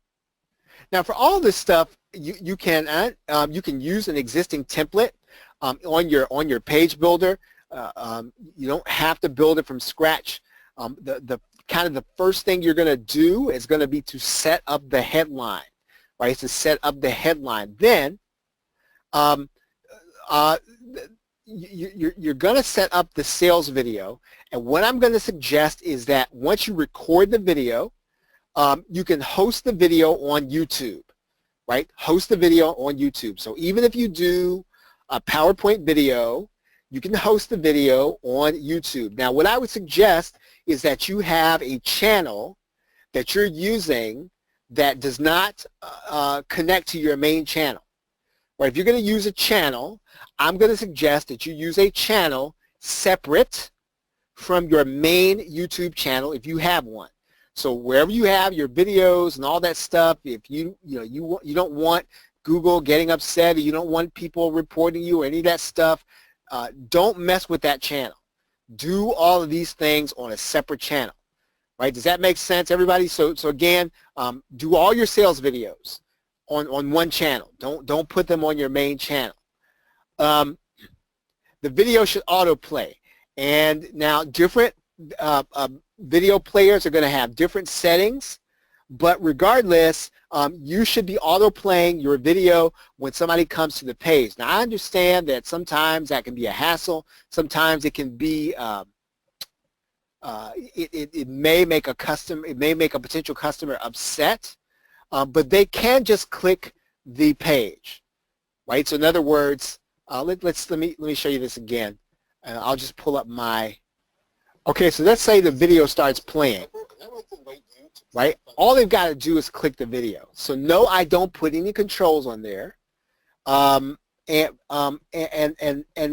know, I could put the play button on there, but you want that video to autoplay in order to get your people listening, right? It's really important, probably within the first few seconds, that you have something that will get them listening, even if you can't get them looking, right? Get them listening, because people are distracted and they can pull up a page, they can click on something, they're going to probably hear your voice first, right? They're probably going to hear your voice first. So make your voice the most prominent thing. All right. What you're going to do then is you're going to put some benefit bullets in there. It is standard among copywriting that you want to use an odd number of benefit bullets. So in other words, if you're going to have 12, write a 13th. And I don't know if there's something psychological about that or not, but try to have an odd number. And what you want to do is you want to make the last one bold, right? So if you didn't get that, please write that down. So again, with the benefit bullets, you want to have an odd number if possible, and the first one should be bold, and the last one should be bold, right? And again, I'm not entirely sure why that's the case, but it is common practice in sales copy, and I see no reason not to follow it. Right? Any questions so far? Any questions about setting up your sales page? Any questions so far? If you have a question, please put the number 4 in the question box, or just write your question in there. Graphics. Now, hopefully, as I have said, you have already outsourced your graphics, right? You have already outsourced your graphics. At minimum, right? If you're going to have graphics outsourced, if you're on a budget, at minimum, you should have e-covers, right? You should have e-covers. Now, if you're doing resale rights, you must get graphics, right? Now, if you want to do them yourself, that's fine, but you have to have them. And if you're handy with if you're good with Photoshop, and you can create a good e-cover that'll match all of the other stuff, then I say go for it. There's a program out there called eCover Authority that Chad Elgizer puts together. It's a very good program. I personally don't use it because I use Photoshop, not because it's not a great program. It's just redundant. I bought it when I was still making up my mind about Photoshop, and then I bought it, and then I bought Photoshop, and I just haven't used it. But I will say it's a great program. Chad stands behind it and improves it all the time. So if you're going to create e-covers yourself, use eCover Authority or Photoshop. Having banners, if you can have them, is important. And this is where I would start saying things like, have this outsourced. Again, unless you really do know how to create banners. What I would really highly suggest you do is focus on the JV process, focus on marketing, focus on the last parts of product creation. The graphics, and it's not that it's not important. It's just that you only have so much time during a launch, and you must work on marketing, right? Somebody has to do that part. And you know, I don't really have it in here for this course. Maybe I'll do an extra session, but you want to cultivate your relationships with your affiliates. And no, they're not going to all promote for you on a particular launch, but you want to be in contact with them. And you don't want to be in contact with them when your launch is coming. You want to be in contact with them in general, right? Is everybody clear on that? So when you're talking about do you have time to create banners, I'm going to say maybe, right? If you can have these outsourced, have them outsource and spend your time on the sales process. Is everybody clear on that? So if you get what I kind of went through just then, please put the number 4 in the question box if you get what I said, just about graphics and how you want to spend your time, because it's pretty important. Now, if you're a designer and you're good at this, I see no reason for you not to create your own graphics. You probably know what you want, but otherwise, you can probably get a decent set of graphics if you understand how to look to the warrior form. And I've done that on a number of occasions, and I'll probably do it again before this workshop is over, all 4 weeks. So we're talking about outsourcing.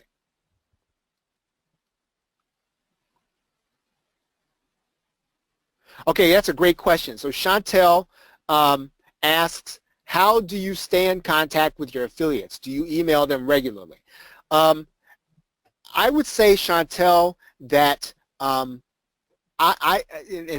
this is actually a good question for a number of reasons. Number one, I'm not a Facebook person, right? I don't spend a lot of time posting. I mean, I'm trying to, but I just don't.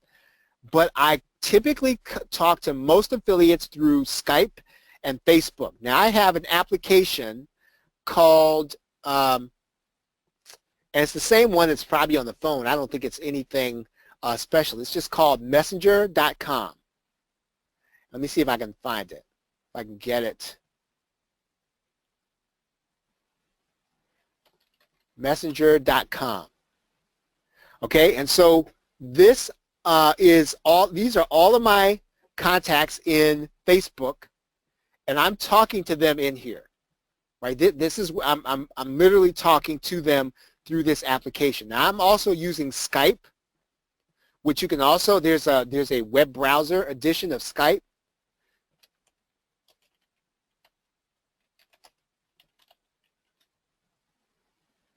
Okay, Skype for the web. So so even if you have to use your mobile device, or even if you have to, you don't want to be in Facebook, it's really kind of important that you be contacting them. And I would personally use Facebook Messenger and Skype. And because quite honestly, and I'm thinking about myself, if you were to email me, I really don't, there are very few emails I read, and the ones that I read are the folks in this group. I really don't. I mean, Sydney really handles all support, and so I don't do a lot of email reading, and I'm probably like most people.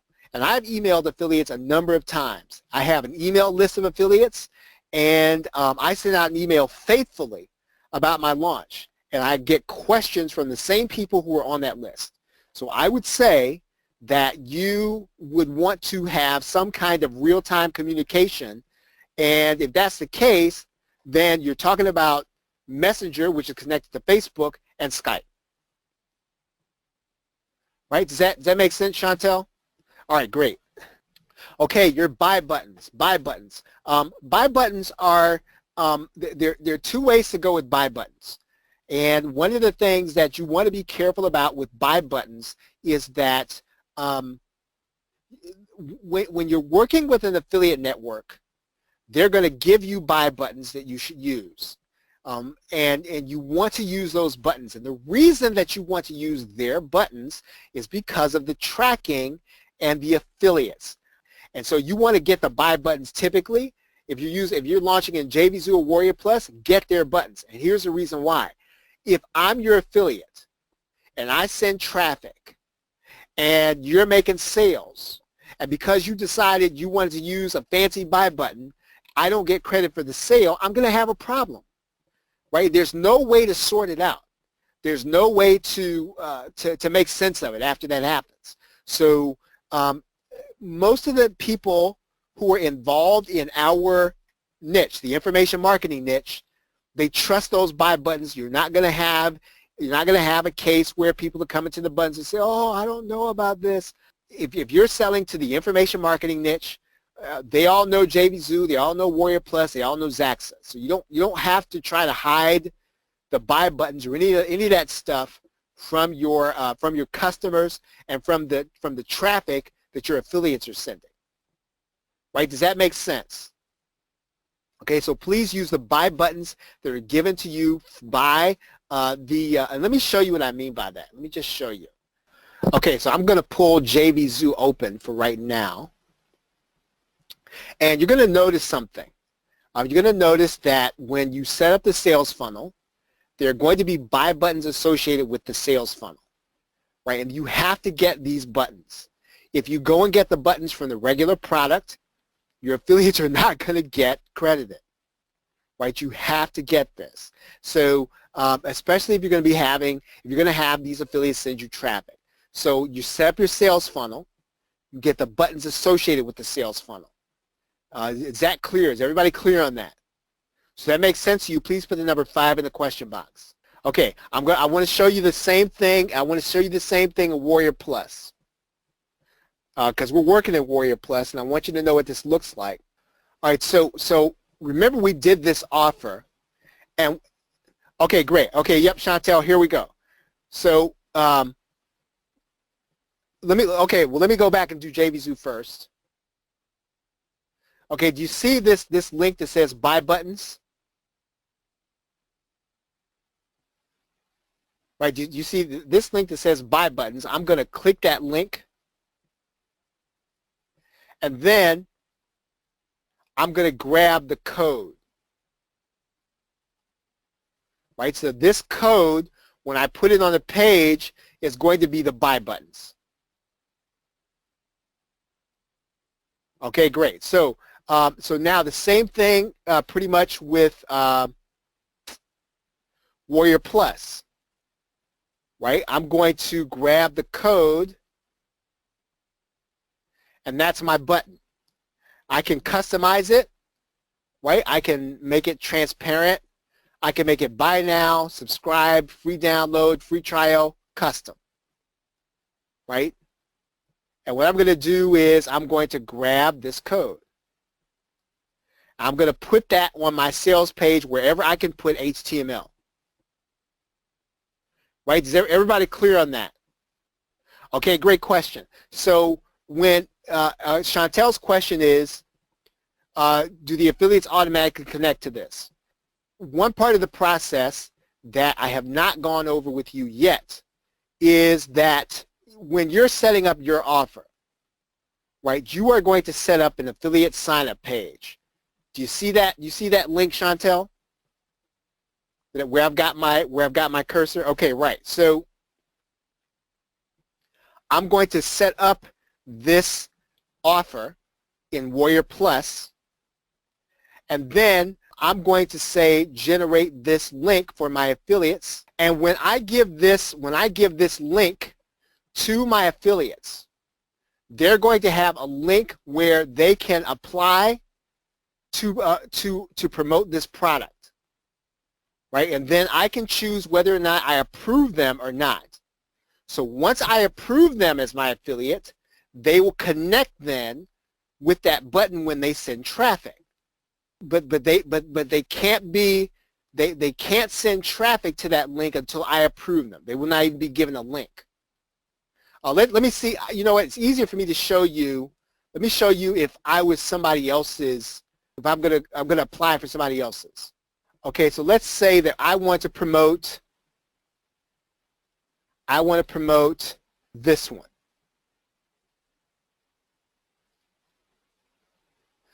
Let's see. Now I've already requested this one, so let's see this.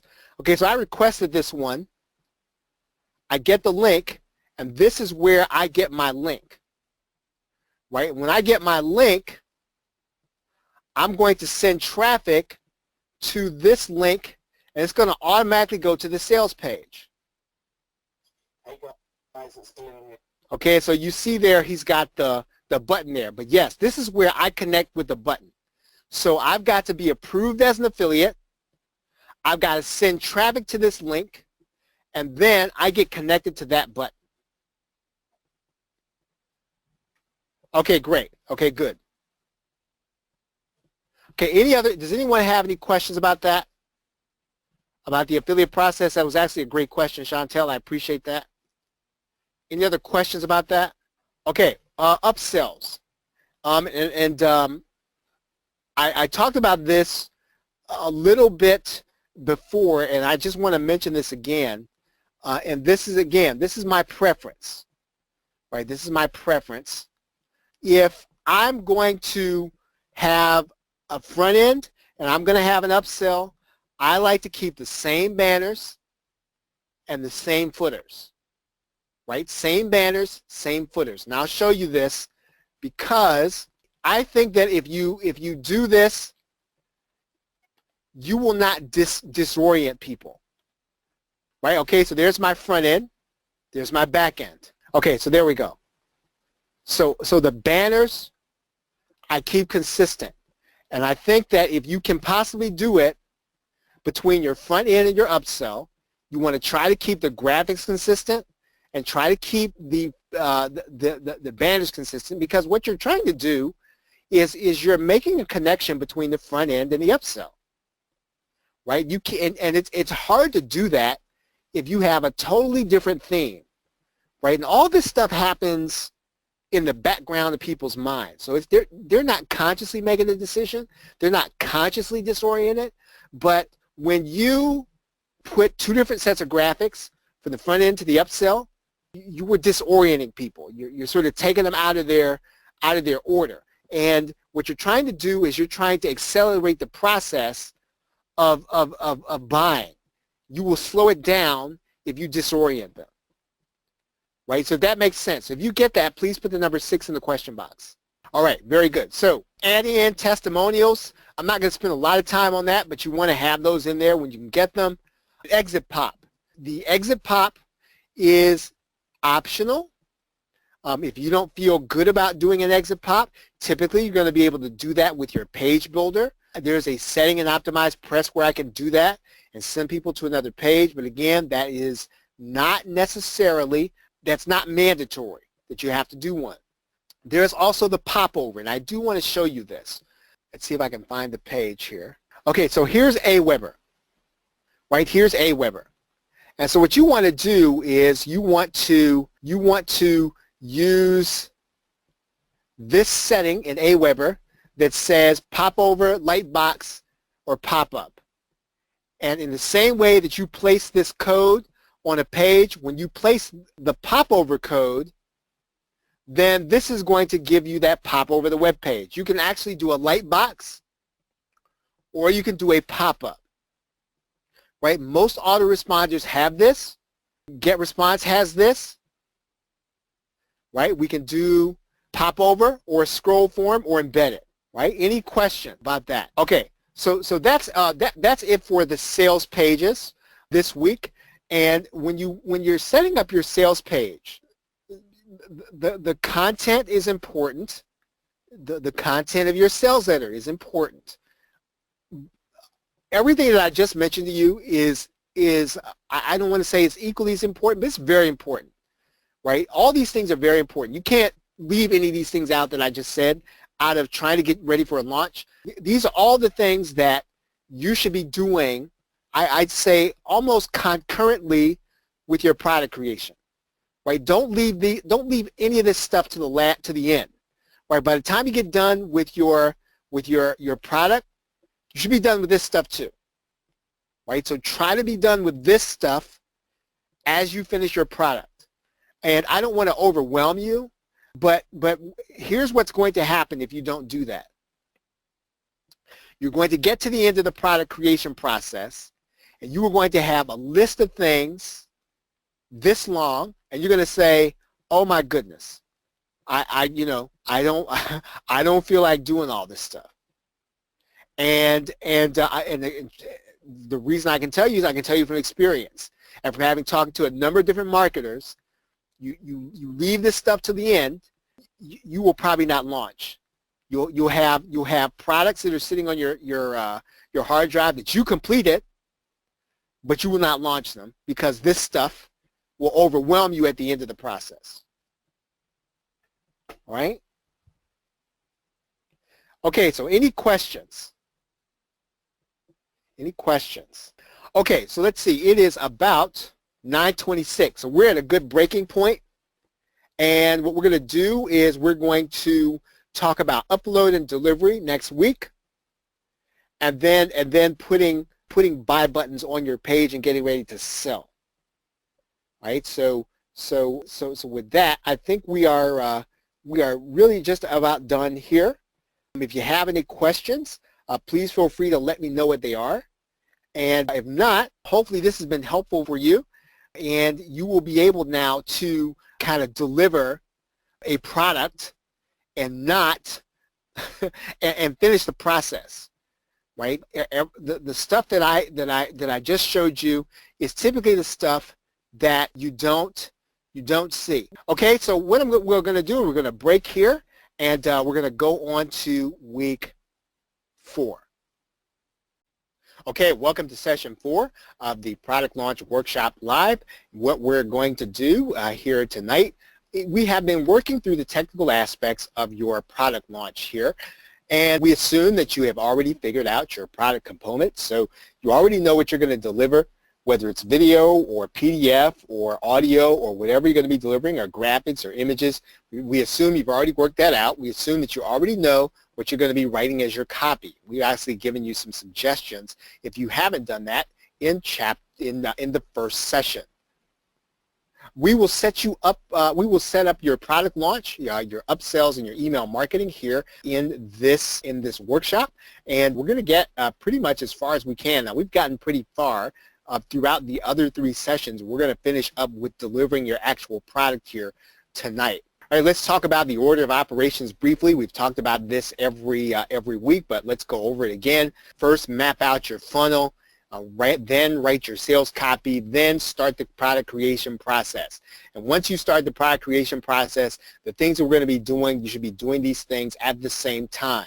You should be getting your graphics outsourced. You should be setting up your sales pages. So remember, as you're creating your product, you should also be taking a break setting up your sales pages. You should be doing all of those things. You should be setting up your tracking when you are actually doing this. So again, that's going to be important as you get to this point, because you don't want to get to the end and then have a lot to do. So set up your tracking as you're going.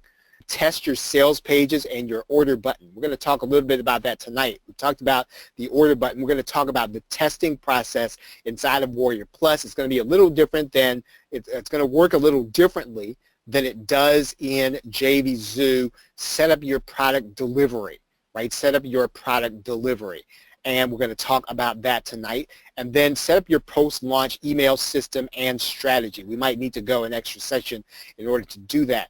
Now, before we get into tonight's technical things, I talked a little bit last week about the affiliate bonus page, and this is the page that you and I are creating to give our affiliates the opportunity to promote our product. And we're basically giving them a page for them to be able to promote the product and for us to give them bonuses. So we're actually going to find the bonuses. We're going to put the page together, and what your affiliates are going to do is they're going to take this page and they're going to use it as a bridge page, and then they're going to send people to see the bonus page, and then people are going to click through to your link. So we're going to do that here, and this is what we were talking about last week. Now, one of the things that was not mentioned last week that needs to be is that you may want to set up your bonus page on a separate domain. For example, you may want to set it up on a different domain than your JV page, especially because the affiliate bonus page is going to be used by your affiliates, right? And if you're going to allow your affiliates to use any one of your main domains, like if you're going to let them use your JV domain or even your product domain, let's say your product is going to be on one domain, you're going to be delivering it on, in subdirectories, you want to be careful about giving affiliates that domain in order to use their bonus page in order to promote your product. Because again, unfortunately, you don't really have any control over what they do with it. You don't want them to, start posting it all over social media. You don't want them to post it in a way that's going to be inappropriate and then get your domain banned. So what I would suggest is that you get a separate domain and hosting for this bonus page. And obviously, I'm not looking for ways in order to try to get you to spend money. That is really not the idea. But this is just kind of a future concern, and it's one of those things that you don't know if it's going to be a problem until you run into it. And that's the way your affiliates are going to use your domain. Does that make sense, everybody? So that makes sense to you. Please put the number 1 in the question box if you get that. So we're going to move on. You want to make sure that your JV page, as I said, and your sales page has a good reputation, right? It really does need to have that. You want to keep that, and the only way you keep that is when you create a bonus page, you give that to the affiliates. There is sort of a technical process to give your affiliates step-by-step directions. So what you can do on the bonus page now is you want to make sure to give them a video, give them step-by-step directions, give them a PDF, or automate the process, one or the other. Now, I have the process automated, but you can just as well give your affiliates a video telling them exactly what they need to do to use your bonus page.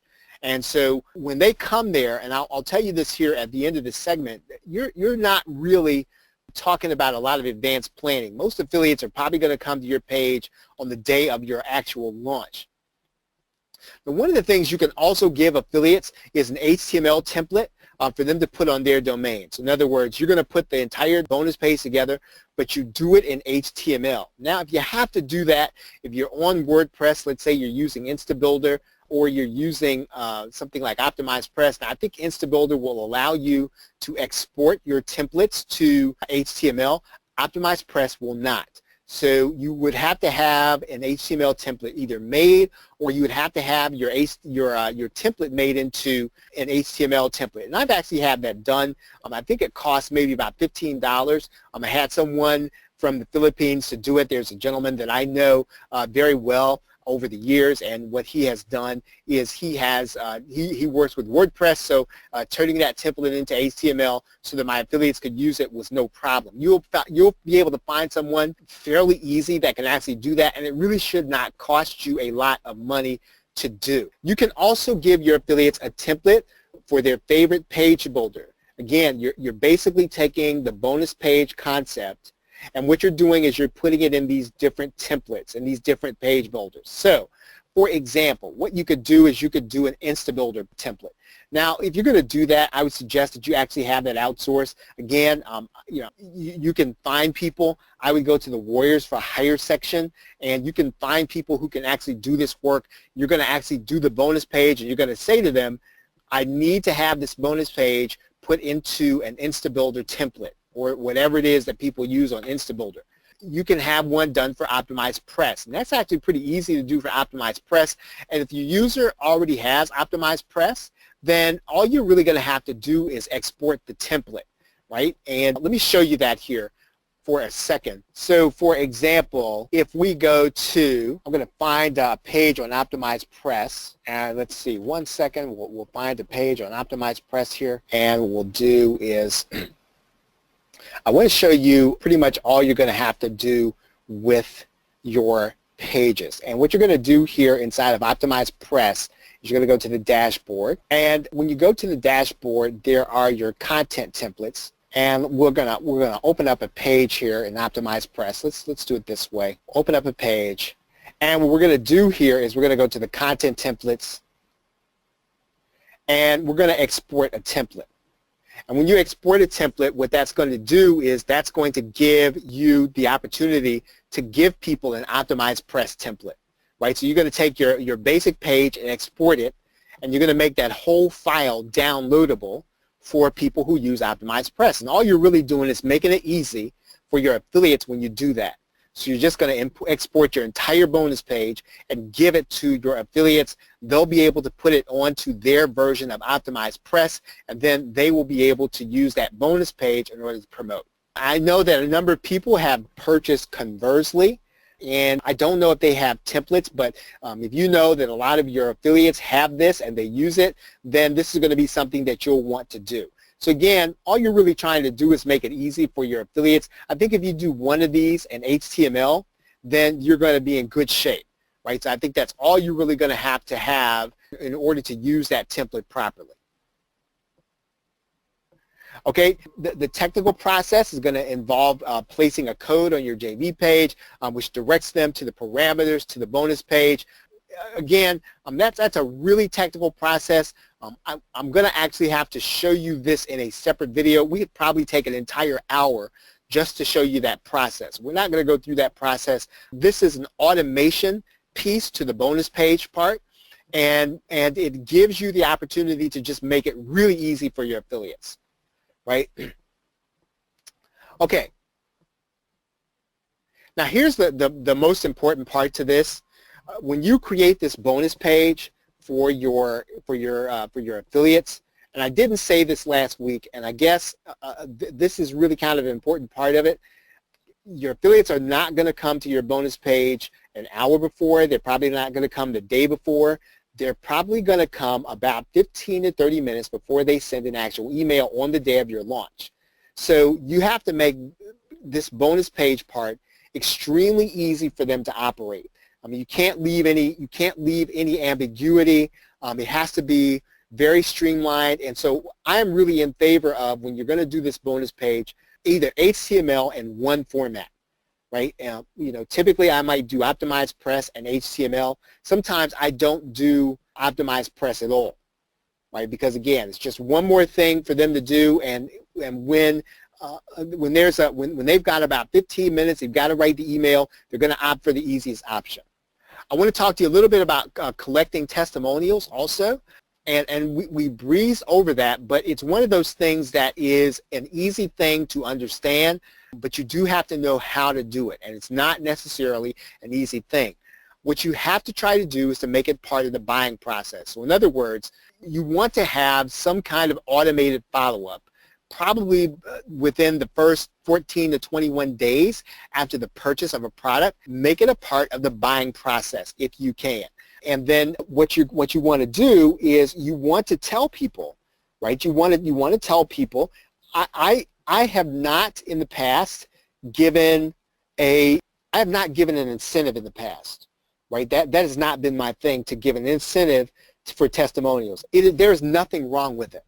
Right, there's nothing wrong with you giving a, I would say, an incentive, but just don't give away too much. You don't want it to be the kind of thing where people are getting something in order to say something nice about you. You really want to get honest feedback. Now, you don't have to use everybody's feedback, but you want to get honest feedback. You do not want to be on record as having said, hey, you know what, you're going to get this really cool thing if you say something good about my product.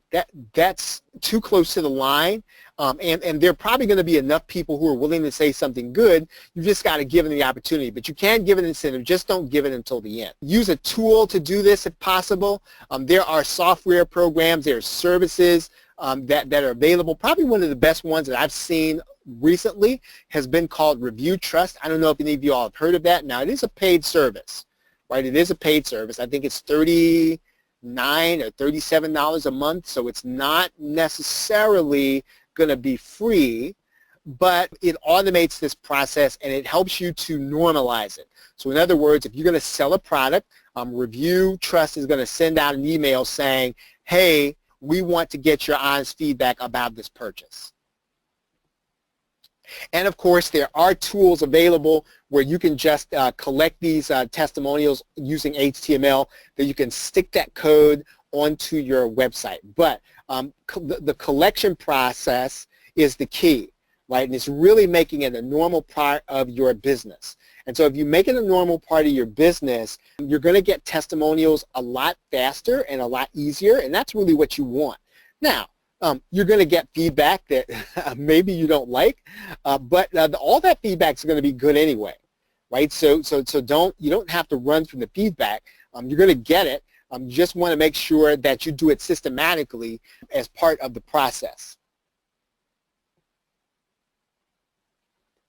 Okay, so we want to do some positive testimonials in order to increase sales. That you are going to see increased sales as a result of your getting testimonials, right? So again, this is going to be worth your time to do. And so do want to try to do it, and you want to try to do this in a way that is going to actually help you, again, make it a part of your normal sales process, and this is really going to work well, and you will have things to put on your sales pages as you continue to do product. And then, as you do this, continually improve the process. Again, testimonials are the hardest thing to do, right? Out of all the things you're going to do, probably the most difficult thing you're going to do is to collect testimonials on a regular basis. And again, the more that you can normalize the process, the easier it's going to be. I think that when you are in a certain position in your business, I would suggest a solution like Review Trust. There's a monthly fee for that service, and the reason that this service is probably going to be monthly is because it's going to be worth the money. And if you think about it, I think it's $30 or $40 a month. You could conceivably have at least 1 or 2 sales that justify that amount. And again, I can't make promises, but again, using a service like this that again makes it a normal part of the process for all your customers, giving you the opportunity to place that code someplace else and tell people that, hey, there are other people who like this, that will increase your sales. Okay, so this week what I want to talk about here is going to be delivering your content. And we're going to run through all these things, and this is really the end of the process, right? This is the end of the process. And so what we're going to be doing is we're going to run through these last things that you're going to need in order to launch your product. Now, the first thing we want to talk about here is setting up a download page. And a download page does not have to be complicated, right? In fact, it shouldn't be, right? And in fact, it's a good thing. Now, here is, it's not the prettiest download page in the world, but this is a download page, right? And now I'm doing this inside of OptimizePress. I've got 3 buttons here where people can come and download things, right? That's really all that you're going to want to need. You want to say something like download your item, putting in a button, right? I'm going to make this button clickable.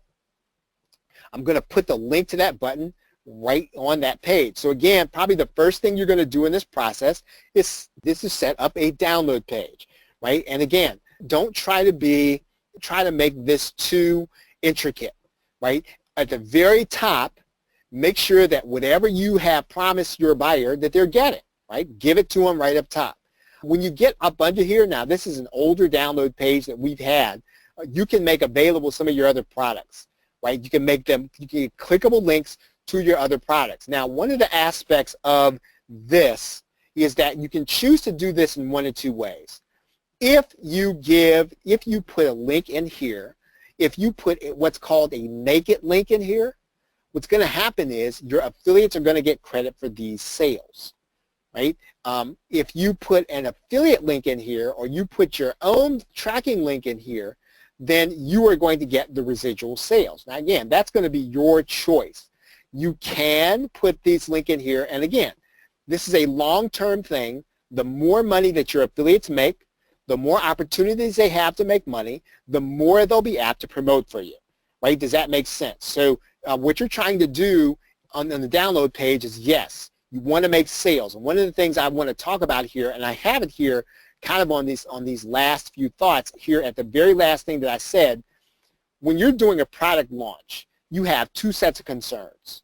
You have your clients and your partners. And so every time your partner makes a sale, what you're doing is you're putting one more nail in the coffin that says, hey, you know what, this person is more than likely to promote for me again, right? So again, when you put your products down here, you've got the choice of putting a naked link here, you can do it. Right? Does that make sense? So if everybody sort of understands just the basic download page, please put the letter number 1 in the question box. Oh, good. Okay, so Chantel is asking, that's a great question. Can you explain how to make the links for your affiliate? Okay, great. So product that was being launched was the Optimized Press PLR package, right? Let's just say that package would be this.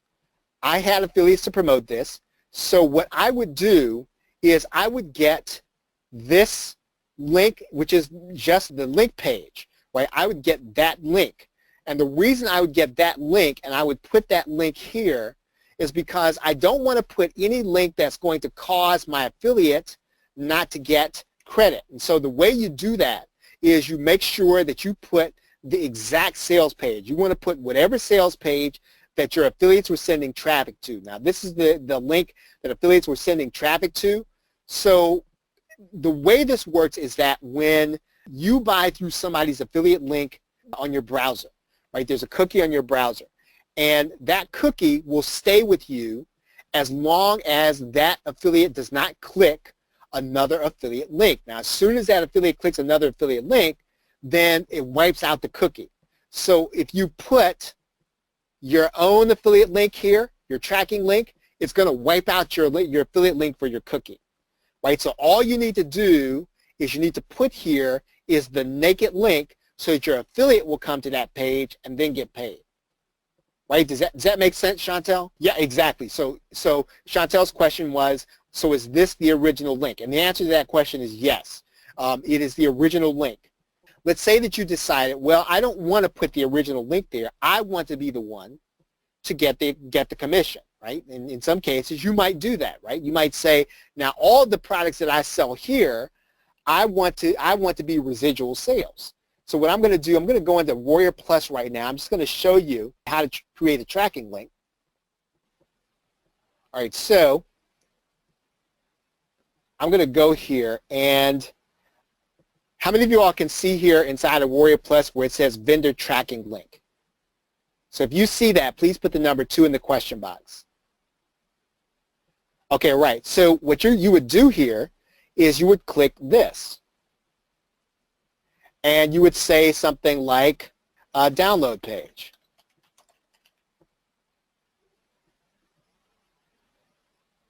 Right? And then I would take this link and I would put that link here. Then what's going to happen is even if my affiliates, because when they get to this download page, they're going to be cookied for the affiliate, right? And so you can decide to give your affiliate this extra commission, or you could decide, well, you're going to get paid for this, right? Now, in most cases, you're probably going to give it to the affiliates in most cases, but there are going to be some cases where, again, you're going to have some parts of the offer. Let's say that all of these offers are going to be $37, but then you got this one offer down here, and this offer is going to be $997. And you might say, you know what? For this offer, they're going to go to a webinar, so I'm not going to share that offer with affiliates. I'm going to make sure that I get 100% of that offer. And that's the case. You're going to use a vendor tracking link instead of the original link. Okay, so we've covered a download page. Now, what I have suggested is that one of the ways that you can, now one of the things you're going to be concerned about is keeping the content locked, right? And so one of the things about this particular bonus page, let's see, I'm going to click this link.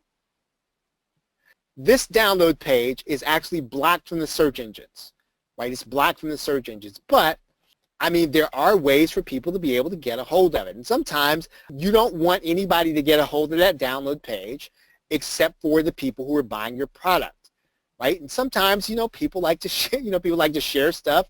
And there are two ways to deal with that. Number one, you could use a membership script. You could use something like, you can use Optimized Member if you have Optimized Press. You can use Wishlist Member. You can use S2 Member. You can use any, or MemberSonic, whatever membership script you have. What that will do is that will lock up this page so that the only person that can get to it will actually purchase your product. I have here that there is a very easy to use WordPress plugin. It's called Download Express. I think it's by Mark Hess, and it is very easy to use. And it will very simply give people, the only people who have access to your download page are going to be the people who actually purchase the product. Right? So again, if you want the simplest solution for a single product, I think Download Express will help you. If you're willing to do a little technical work, or you're willing to outsource it, I would suggest using a membership script, right, for your download page. Right? Same thing is going to be true with your thank you page. You can use a membership script for that. Now, again, I talked about the fact that, let's say that you don't want to use either one of those, right? You don't want to use any plugins. You don't want to use anything like that. The only thing that you can do is you can make your URL unique. Now, you'll notice here I've got download leveraging PLR video -2, right? And that's probably not going to be all that easy in order to memorize, and that's really all you're trying to do. You might want to put a number in your URL. You can put a random code in your URL, and let me show you where to do that. Right? I'm going to show you how to do this in Optimized Press. In Optimized Press, there are two, and I'll put these in there are two pieces of code that you're going to put inside of Optimized Press. Now, that's if you're using Optimized Press. Not everybody's going to do that. One of the other things you can do is you can have your delivery page to be on a WordPress site that's going to be separate from your main site. So in other words, you can deliver a product, and what you're going to do here is I'm going to go to the reading site, and how many of you all can see the button that says discourage search engines from indexing this site? Right, so that's what you can do. What you can do is you can actually deliver your product from a separate URL, and then you can discourage the search engines from indexing that site. And so by doing that, what you're doing is you're kind of keeping it hidden from the search engines. And then what you also want to do is to combine that with a URL, right, that's going to be, and I'll show you how to do this here, and I can actually change this URL inside of WordPress. Right, you want to make that URL something very unique that somebody cannot guess, and then that page is then going to be hidden from the search engines, right? And it'll also be hidden from people who try to guess your URL. Now, what that will not do is that will not prevent me, if I'm your customer, from sharing it and giving other people access. There's very little you can do about that, right? You can always do that, but all you're really trying to do is just make it, you just don't want to give it away, right? You don't want to make it easy to do that. Right, does that make sense? So everybody with me on that? All right, fantastic. So, okay, so next thing what we're going to do is you're going to have to set up a place for you to deliver the content. And I have 3 suggestions here. One of them is Microsoft. Another one of them is Amazon S3. The other one is going to be Google Drive. And I personally do not use Google Drive. So I know less about that but I do know that some people will deliver their content easily from Google Drive. What I would suggest is either Microsoft or Amazon S3. There are other hosts that are going to be out there, but generally they're going to be the most reliable. Now, here's what I'm going to say about Amazon S3. Amazon S3, you pay for bandwidth.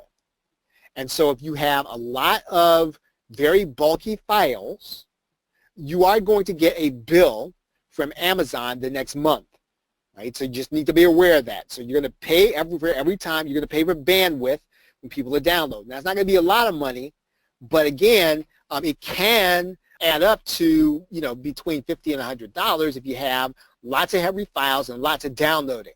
And you just don't want to be shocked by that. The next month, on the 3rd or 4th of the month, you're going to get this bill from Amazon, and it will be as a result of people having downloaded lots and lots and lots of your bulky files. One of the ways around that is that you can use a site like Microsoft, and I'll show you this here. And one of the things about Microsoft Online is that you will get 5 terabytes of storage space every time you, if you pay the monthly fee for Microsoft Office, right? I think you get 1 terabyte for each user, and if you're the only person using your business Microsoft account, then you're going to have access to all 5 of the IDs. That would mean you have 5 terabytes.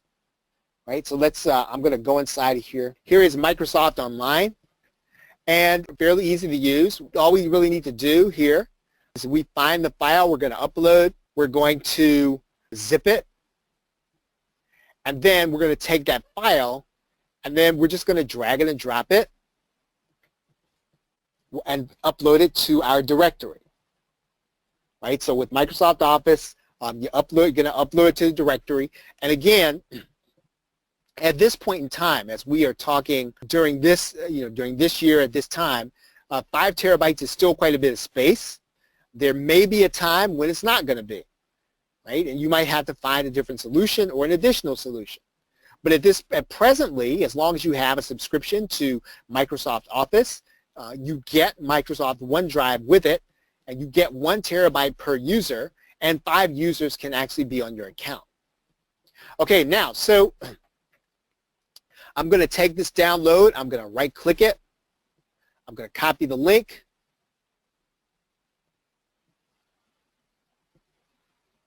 I'm going to make sure that only people that they can't edit it, I'm going to apply the link, I'm going to copy this link, and then I'm going to come back to my download page. All right, let's go back to my download page.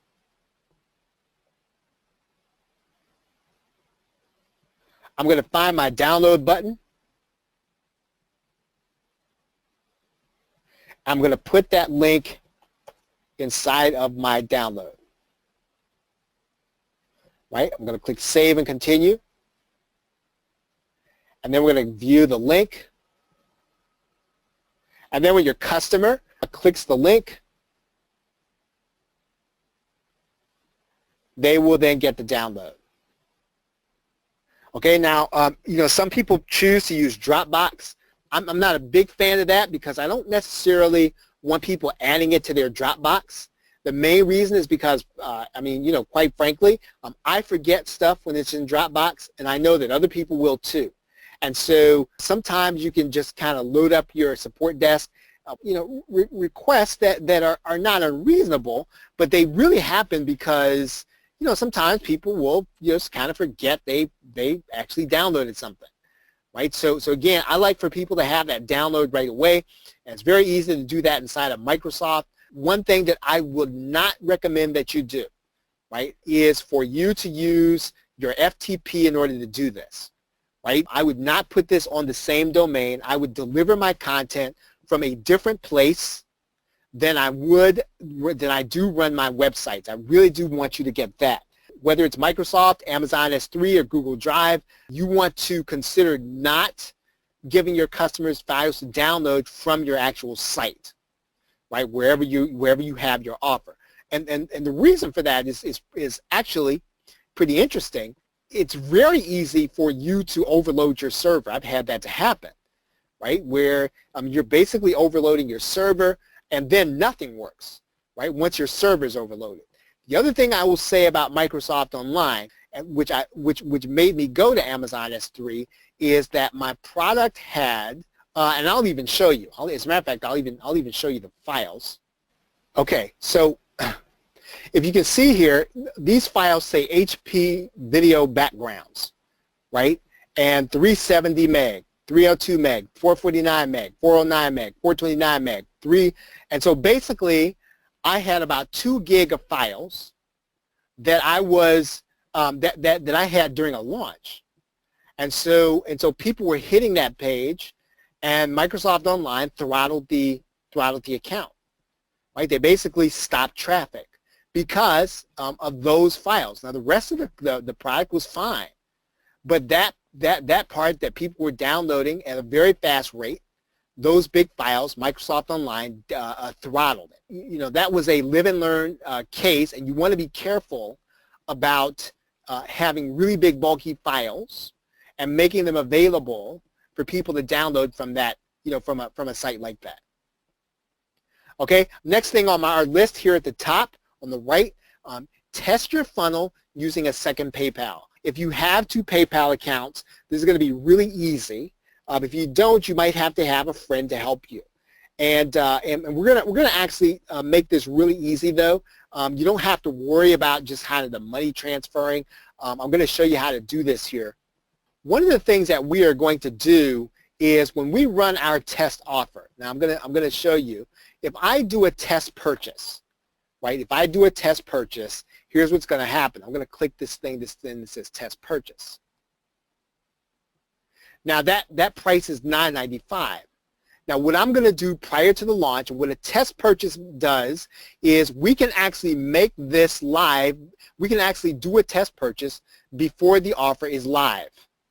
Right? We can do a test purchase before the offer is live. So what that means then is going to mean that before the launch, before it's active, I'm going to come in here, I'm going to set all my prices to 50 cents. That's the minimum.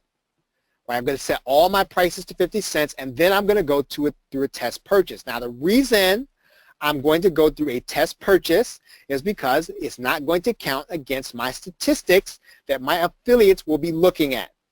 Right? Does that make sense? So if you get that, please put the number 4 in the question box. That means my statistics are going to be right because I am not throwing them off. I'm using the test purchase feature. Right? So while you're doing, okay, so Chantel, so here's what's happening. When I use this test purchase link, I'm going to actually buy my own product.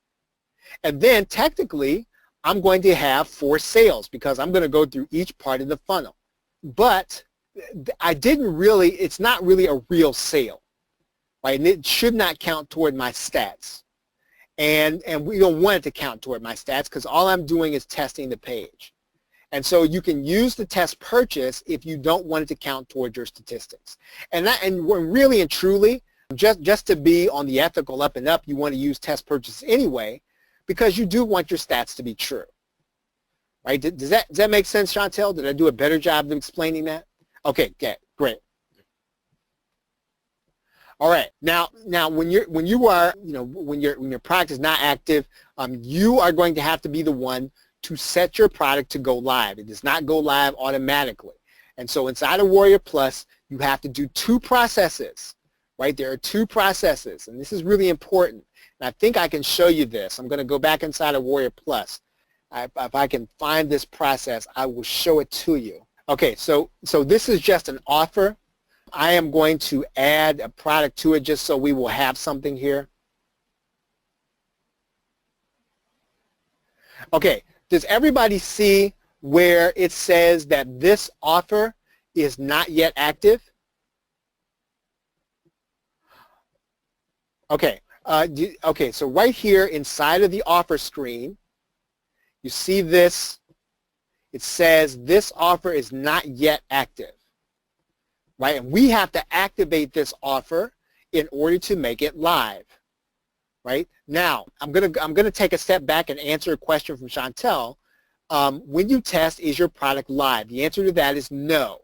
We can actually go through the test purchase, right? Right here, even when the product is inactive, and that's really when you want to go through the process, right? You want to test your funnel before the offer. You want to test to make sure when you click the no thanks link that it goes to the right places. You need to do that before your launch, before you make it active, right? And what I will tell you is that don't wait to the night of the day of your launch to do this. Try to do this a couple of days ahead of time. If there are any problems, sometimes it takes a good 3, 4, 5 hours to work out, in a worst case scenario. So please do not do this on the day of the launch. Ask me how I know. So, okay, so now when you activate this offer, right, when you activate this offer, it's only going to be private, right? So I'm going to click activate. I don't really want to click activate now. I can actually schedule this launch for a date in the future, or I can say launch it right now, right? So just for the sake of, this, I'm going to activate the launch right now.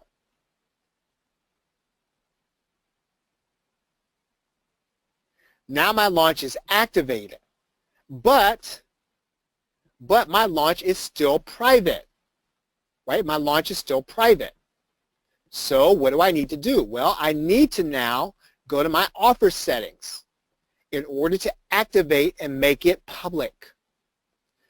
So again, you just got to know about this two-step process. Now, as soon as you push this public button, it's going to be part of the marketplace then, and then it's going to be public. That means everybody's going to be able to see it inside of the marketplace. Now, we're not going to do that, obviously. And in fact, I'm going to go back and turn the active part off, or we can close it. Right, so as soon as we make it public, it's going to be public, but we've got to go through. Okay, so Chantel asked, when it's private, can someone still buy it? And the answer to that is yes. Great question. Right, can somebody still buy it when it's private? Yep, they certainly can. Sometimes you might do that. You might not put it in the marketplace. Right, you might choose not to put it there for whatever the reasons. Maybe you're just running a special offer just for your affiliates. But yes, that's correct. Okay. Now, when you are at this point, before you make your product live, you want to go to your autoresponder and you want to send emails to your affiliates, right? And we've been through a little bit of this process, but just so that you'll see this again, I think it's important to mention that when we allow affiliates, one thing we're going to do is we're going to connect to our autoresponder, and we're going to connect to a JV list. Now, when you do that, just so that you'll know, your affiliates are automatically going to be placed on your email marketing list for affiliates, right? For affiliates. So you want to send an email when your offer goes live. Right, okay, so Chantel is asking, so when it's in the marketplace, does it become searchable? The answer to that is yes. Yep, it becomes searchable. Somebody can go to the marketplace and they can find your offer. That's correct. Another good question. Now, we've just talked about naked links during the launch. Now, hopefully, when you set up your product, you set it up so that you are collecting leads, right? So with every sale, right? You should be collecting leads with every sale. Now, let's look at this for a second here again. Let's just take a look here.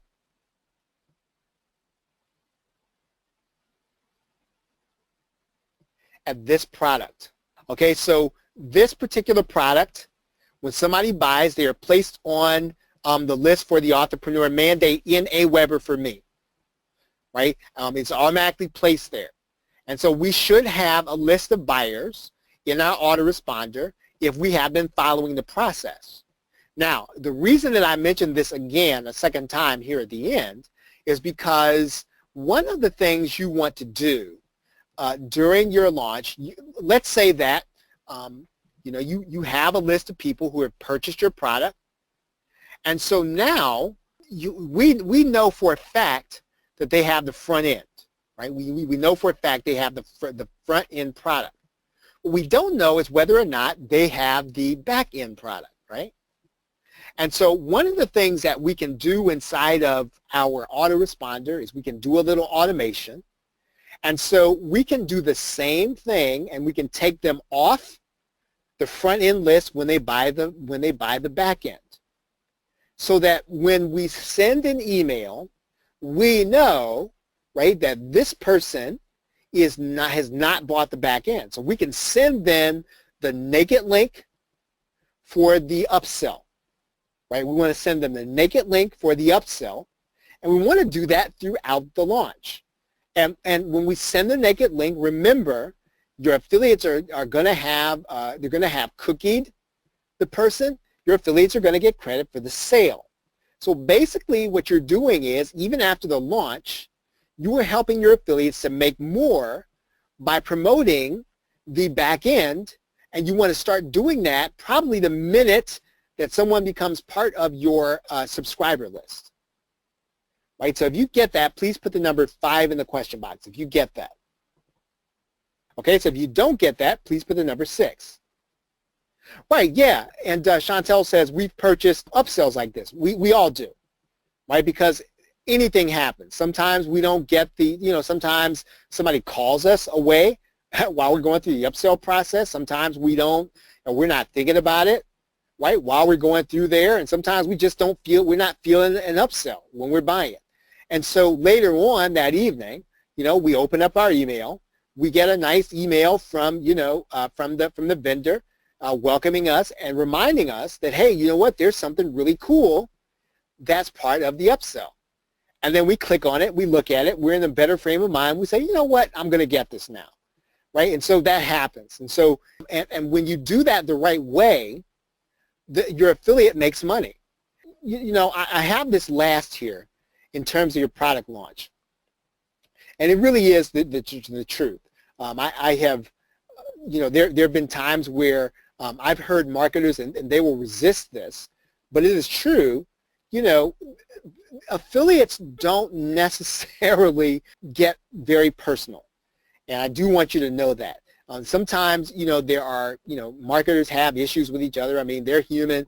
But for the most part, if an affiliate gets your product and they promote it and they make money, they will come back for another shot at it, because in their mind they're thinking, well, this is my guy, this is my girl.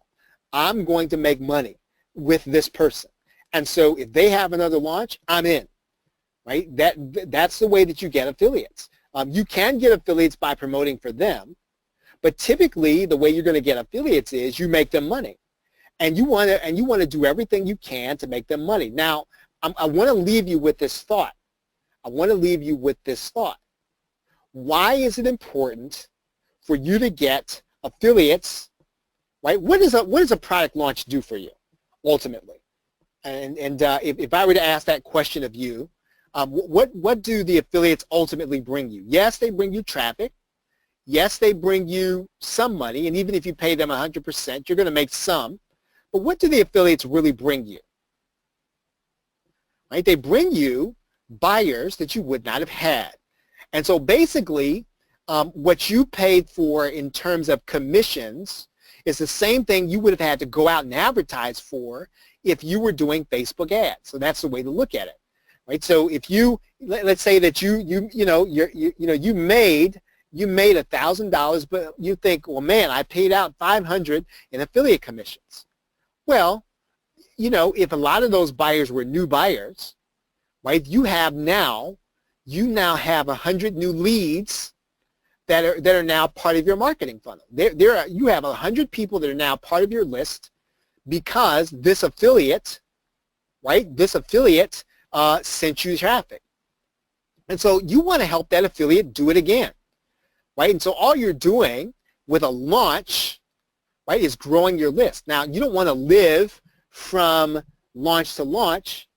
Right? You don't want to do that forever, but when you're doing this, what you're doing is you are putting yourself in position to build a business.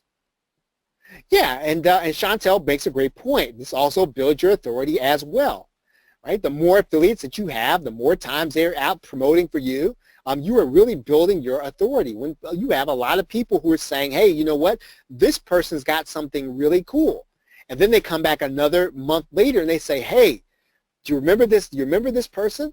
They've now got something even super cooler, right? So the way to look at this is that you want to try to keep your to keep, what is a, I guess what from The Godfather they say, keep your friends close and your enemies closer. Well, I mean, we can let's substitute and say, keep your keep your affiliates close and your customers closer, but keep your affiliates close, right? Keep your affiliates close and keep your customers closer, but do keep them, right? Continue to build your relationship, and I guess again, let me just re-stress this. The best way to build your relationship with an affiliate is to make them money.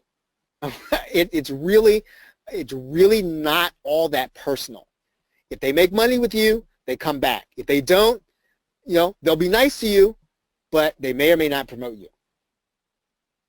All right? Any questions as we finish this section? Any questions? All right, very good. Well, this is the end of week 4 of our product launch, and we have actually gone through the entire process. And I hope that this has been helpful for you, and that you will actually be able to go back through use this as your companion guide to set up your launch on Warrior Plus. And we appreciate your being willing and able to participate in this workshop. With that, thank you very much, everyone. Have a great day and a pleasant tomorrow. Take care. Okay, so welcome to the wrap-up session of the product launch live workshop. And what we're going to do is we're going to go over a few things in Warrior Plus that when you know how to use them, they're going to make your life easier. And what you're looking at is a screen that we've talked about here in the workshop, and it is the offer setting. And as you know, we have different products inside of an offer. So the offer is what we put together, and it is actually the funnel. So in other words, if I scroll down to the bottom of what's called this offer map, in other places it's called the funnel. So if I take this product and I decide I'm going to connect it to this one, I'm going to make this one advanced product launch, the upsell, you're going to see that in the offer map. We actually did that in this session. We're going to do that one more time. I'm going to add an upsell, and I'm going to make the upsell the advanced product launch.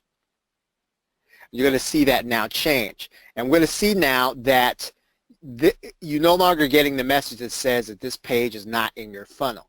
And you look down here at the bottom, you're going to see now that this offer map is part of the funnel. We can then take another one of these offers and we can make this offer a downsell. So in other words, I can then go to this button, I can add a downsell, and I can take another offer and then make that the downsell. And what you're going to see is that in the offer map, it's going to appear differently. Does everyone see that? Does everyone see that there in the offer map, the difference between the upsell and the downsell in Warrior Plus? So if you see it, please put the letter Y in the question box if you understand what you're looking at. Okay, very good. Now, one thing that I do want to tell you about here is you're going to notice that I have an offer that's part of the funnel, but that I don't have connected to as an upsell or a downsell. And I do that on purpose. Now, this is something that needs some testing, but what's happening when you do a launch is that affiliates are actually sending you traffic. And in some cases, how many of you have come to a page during a product launch and you'll get the opportunity to opt in before you make a decision? How many of you have had that experience? If you've had that experience, put the number 2 in the question box. So you'll get to the page, you haven't really decided whether or not you're going to buy the product or not, and then a box appears giving you the opportunity to get something like a free report or free PLR or something like that. Yeah.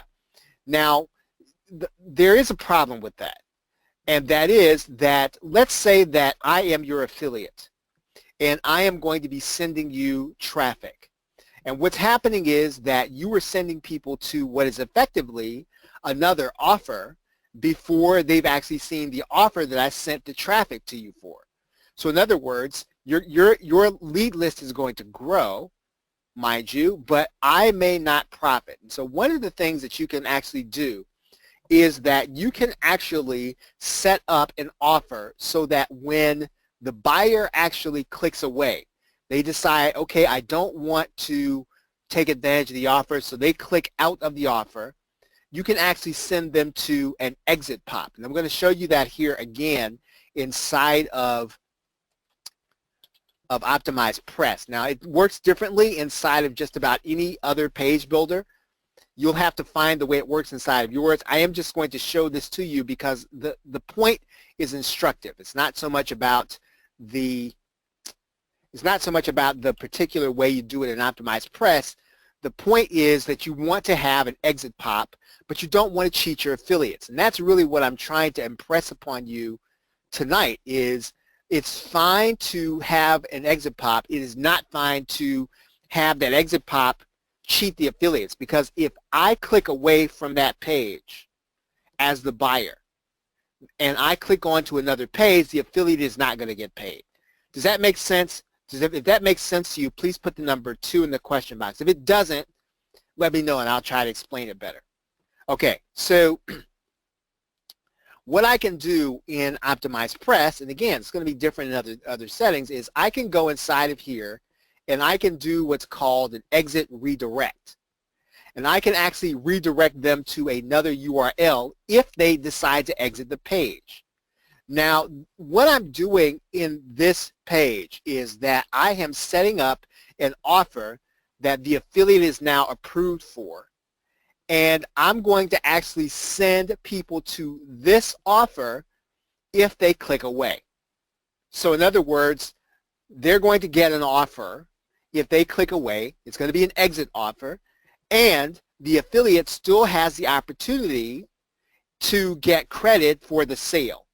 Does that make sense? So in other words, we do give the buyer or the prospect another offer to consider. At the same time, though, we don't cheat the affiliate. Okay, so if you get that, please put the number 3 in the question box. Now again, there might be a little more than you want to do on a product launch, but when you can actually give people another offer, maybe they don't like the offer as it stands. Maybe they want something totally different. If you understand what the traffic is, you can actually put another offer in front of them that they might buy. Right? Now that's the offer screen. What I want to show you also here is what's called a JV contract. And how many of you understand the difference between a JV and affiliate? How many of you understand the common definition between, or the difference in definitions between a JV and an affiliate? Okay, Danny, you did good. You do good. A JV is basically where you and I are going to be partners on a product. An affiliate actually gets paid a commission. So as a JV partner, you and I are going to split the profits in some way. And we have to determine that before we actually decide to sell a product. And one of the ways that we do that inside of Warrior Plus is we set up a JV contract.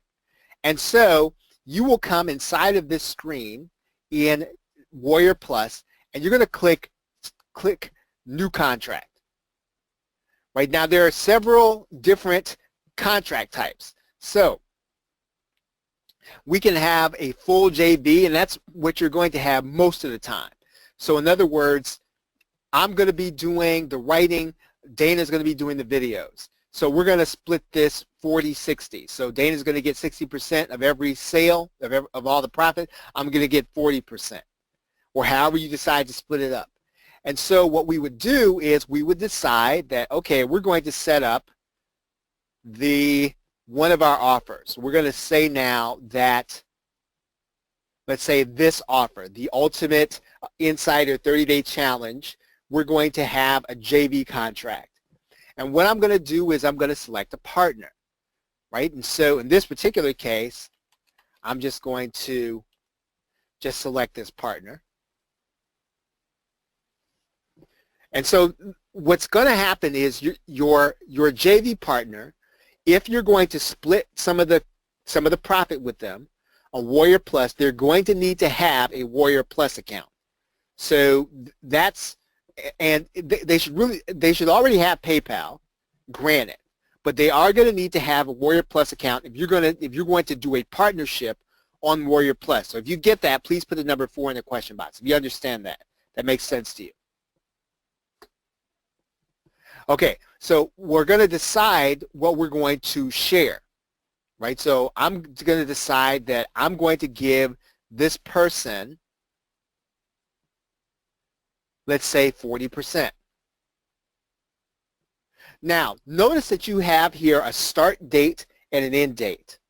Now, let's say that you are going to be the person that is going to be handling the account. You're going to be doing support. You're going to be handling customer complaints. You're going to be doing the after sale webinar, and but you didn't create the whole product. So what you're going to do with your partner is you're going to give them 40%, but you're only going to do it during the period of the launch. So you're not going to do it forever. You're going to agree up front that, hey, you know what, I need your help to create this. So for the 5 days that we're going to do the launch, I'm going to give you 40%. But they shouldn't get 40%, or I mean, unless you really determine that you want to do a partnership this way, you don't have to give that person 40% forever.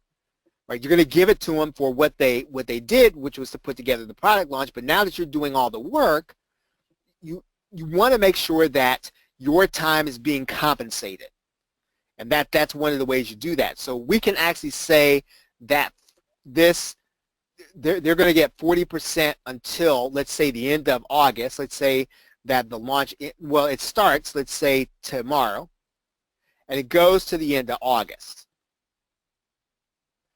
Right? And so we're gonna set that limit. Now, the other thing that we can do is we can say that beyond $1,000, right? That's generous. We're going to say that outside of $1,000, excuse me, this person's contribution, we should probably cap their contribution at $1,000 or $2,000 or $3,000. So if the project makes a lot of money, right, we're not going to give them everything.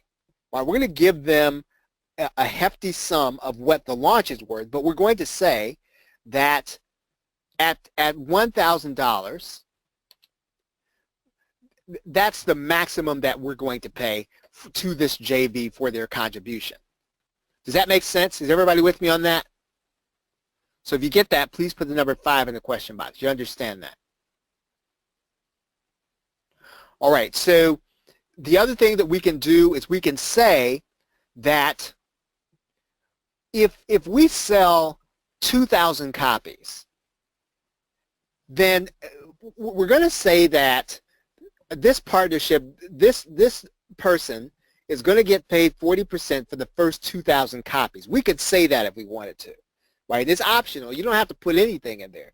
But we could say that if we have 2,000 copies of this product sold, and we start having copies beyond that, then that's going to be the end of us paying 40%, this sizable profit. Because once again, you need to protect your time in a JV relationship, especially if you're going to be doing the work after the launch. So anything that's going to be post-launch, you want to make sure that you're compensated for. And anything that's leading up to the launch, you want to make sure that the partner who helped you to create the product is actually compensated for. Now, we just go ahead, we give this contract a name. I'm not going to save this contract, but we would give the contract a name, and then that contract would be part of our JV contracts inside of Warrior Plus. We can do this contract or this kind of contract for every launch we do. We can have as many partners as we want. So if we want to have another partner, now what I will say about that is this, and I found this out on a launch where I was a 6th partner, that JVZoo, or a 4th partner. Now JVZoo has a limit on how many times it will split an instant commission. So in other words, when a product sells, what happens is the outfit like Warrior Plus or JVZoo, they'll start splitting the payments. So in other words, the JV will get theirs, or the affiliate will get theirs first. Then the JV will take what's left and they'll split it amongst JV partners. Now, PayPal will only let you do that 6 times. So the first split is going to actually happen to Warrior Plus. The second split is actually going to happen to the affiliate. The third split will start happening with the JVs. So you can probably have a maximum of 3 additional JV partners. When you get to the 4th, when you get beyond the 4th, you might have a problem because JVZoo will stop splitting, and it's going to give the last person the shares of, let's say, the 5th JV. So I know that was kind of a lot, but if you get what I just said, please put the number 6 in the question box. If you didn't, I'll try to explain it better. Right? If you need me to explain it better, put the number 7 in the question box. That'll help me. You need to try to explain that again. So again, you can have as many partners as you want up until 4. And beyond 4, you're going to have the instant splits are not going to work in the very same way. So you just want to be careful going beyond 4 partners on any project. And there are cases where you could have that on a software project. I've seen some software cases where you have 5 or 6 people on a project. And what happens is typically there could be a partner that will actually split with one of the other partners as opposed to putting everybody on this JV split. Okay, so that's the JV contract. Okay, so what we can also do is we can also set a contest. You want to set this contest before you actually get started with the launch. So we can actually set up a contest, and we can decide what the offer is. Now, when we do a contest, you're doing it for the entire offer. You can do it for individual products within an offer, but you want to generally try to do that for an entire offer that is launching. So we can decide, okay, we're going to do this for a particular offer. We're going to say we want this to be for all of the products in the funnel. Right? We're going to give the contest a name. So in other words, we're going to call this the workshop contest. We're going to give it a little description. That's really for the people who are participating in the contest, and the contest is going to be for your affiliates. So the only people that are going to see this contest are going to be the affiliates that are going to be promoting. So you might want to write something in here like contest for $500. Most sales. Just something descriptive that tells people what the contest is at a glance. You want to give your contest a start and end date. So you might say it's going to be August 4th at midnight to August 7th at midnight.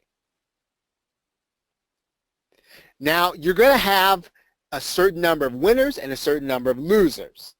Well, not losers. that's a little bit harsh.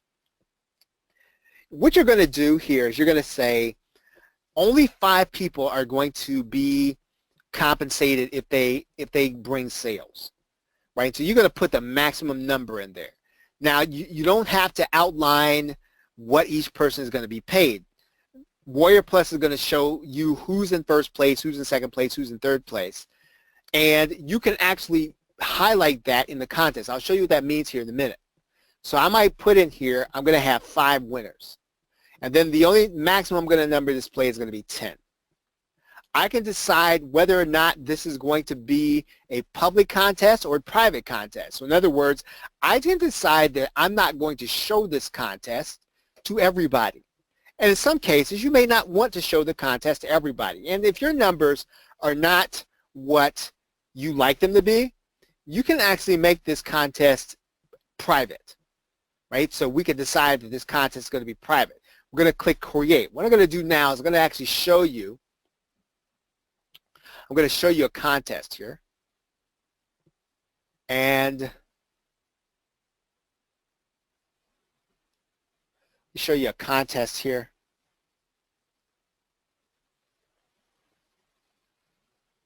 All right, so here are contests. And each one of these depends on how well the affiliates actually do. So let's take a look at the mini mystery profit formula launch contest.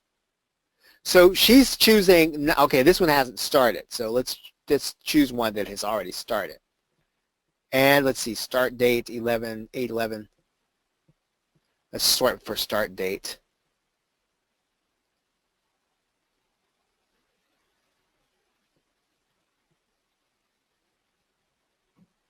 And let's see.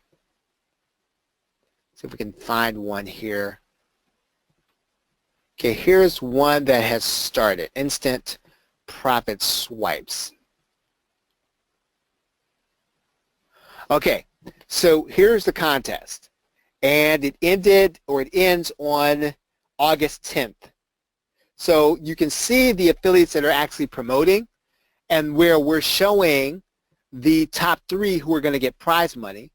But we want to show 9 because we want the other people to look at their place and keep promoting. And so we make this public, and you'll notice here that this vendor says first place gets $250, but they got to have a minimum number of 100 sales. Second place, 150. Third place, 100 minimum number of sales. Right? It says everybody in the top 20 leaderboard will get full funnel resale rights 30 days after the launch date. All right? Any questions about the contest and about what they're for? Okay, so if the contest makes sense to you, please put the number 6 in the question box if you get it. All right, very good. So you don't have to do a contest. Contests are, I'd say, optional. In some cases, they're going to bring more people to your page. In other cases, if you have affiliates who know how to promote your particular kind of product and you're going to incentivize them with 100% commissions, you don't necessarily have to do a contest, right? You can do one. We're going to take a look now at coupons. And the coupon in Warrior Plus is very interesting. And there's a 2-step process. And I'm going to show you what that process is. Now we're going to click New Coupon. And we can either generate a code or we can write a code. And because the customer is not going to actually see the code, it really doesn't matter. So for example, I could say that this is going to be Ultimate Insider is the code. Right now, there are a couple of kinds of coupons that you can actually set up in Warrior Plus. You can do a discount or you can do a new price. We can decide that our coupon is going to be for 20% off. We can make it active at a certain date, let's say at the launch date, say 9 a.m. We can have it expire 3 days after the launch date, 9 a.m. Now, there is a feature inside of a coupon called max uses. So what we can do is we can actually inject scarcity into the coupon. So in other words, we tell people, well, look, there are going to be about 50 of these discounts available. And you don't have to try to create false scarcity. You just input the scarcity in here. So in other words, you say there are going to be 50 people that can use a coupon, and you mean it. You do need to try to hold to what you're going to do in terms of scarcity. And it's a lot easier to do if it's automated. You can actually do that inside of Warrior Plus. So that's where you come with the max uses. So what we can do here is we can actually decide we're going to do this with a specific offer and a specific product. Right? So it's got to be a specific offer and a specific product within the product, or we can actually just do it to a specific offer, right? Not any particular product. We can assign this to a particular buyer or a particular affiliate. Now, the affiliate assignment is kind of interesting because what's going to happen when you actually do a launch is you're going to actually have someone come back to you and say, hey, you know what? I would have liked to have promoted this, but now you've already raised the price. Are you willing to give me a coupon so that I can then promote this to my list and have them get the launch price? And the way you do that inside of Warrior Plus is right here. What you're going to do is you're going to assign this to a specific affiliate.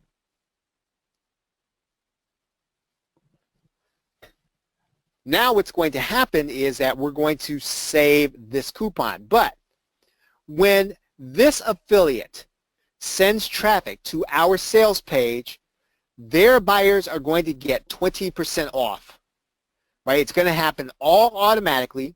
The buyers are not going to have to enter a code.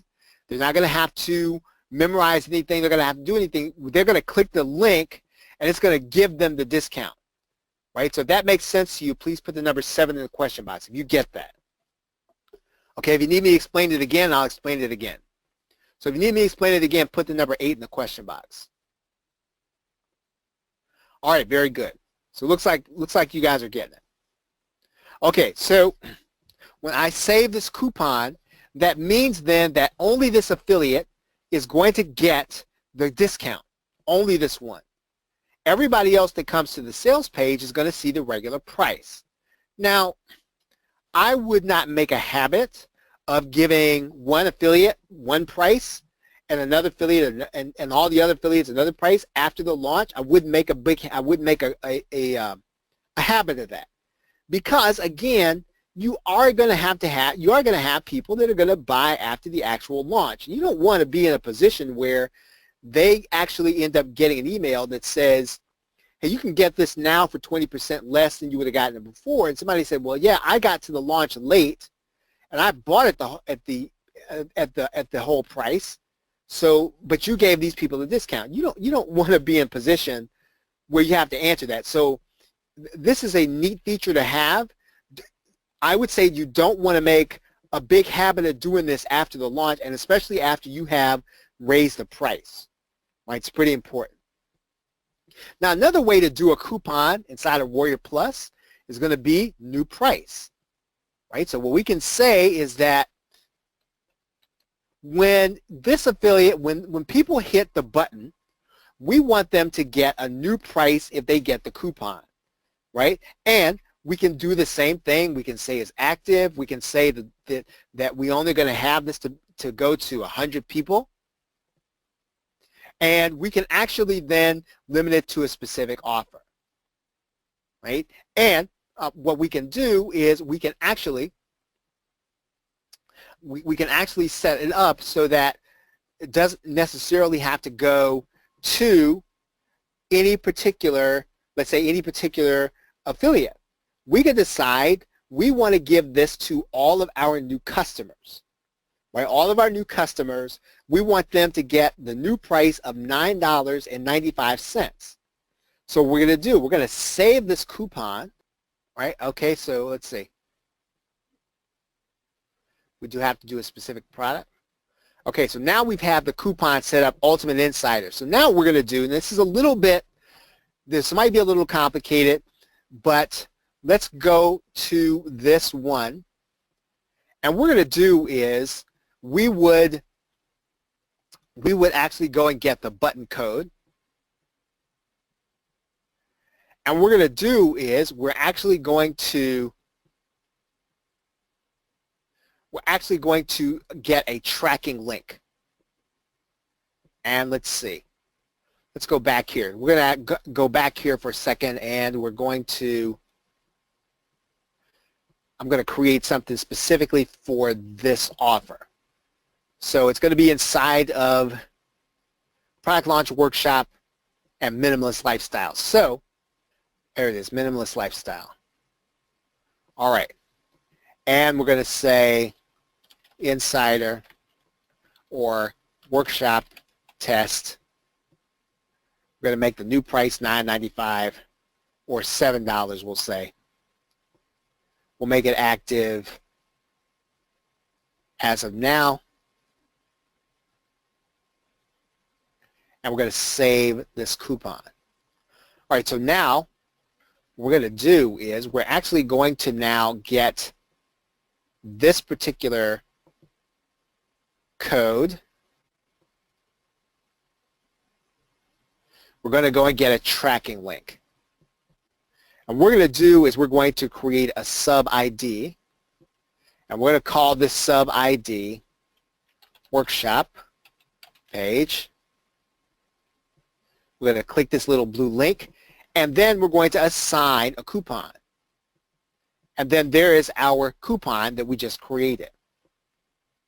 But what happens then is that the link that you're going to give people is going to be this one. Now again, I realize that that can be a little, there's some twists and turns in there, but you should be able to kind of follow what we did.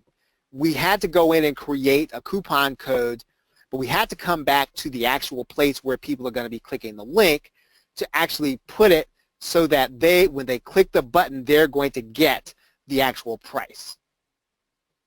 Right? So once again, if you missed that, just watch this a couple of times. Again, it's not necessarily all that straightforward. It works very well, but you do have to understand the whole business about getting a tracking link in order to create a new link that you're going to actually have to give people in order for them to get the discount. Okay. Any questions so far? Any questions about what we've done so far? Any questions? Okay, so what I want to do now is I want to go to the custom commission rules.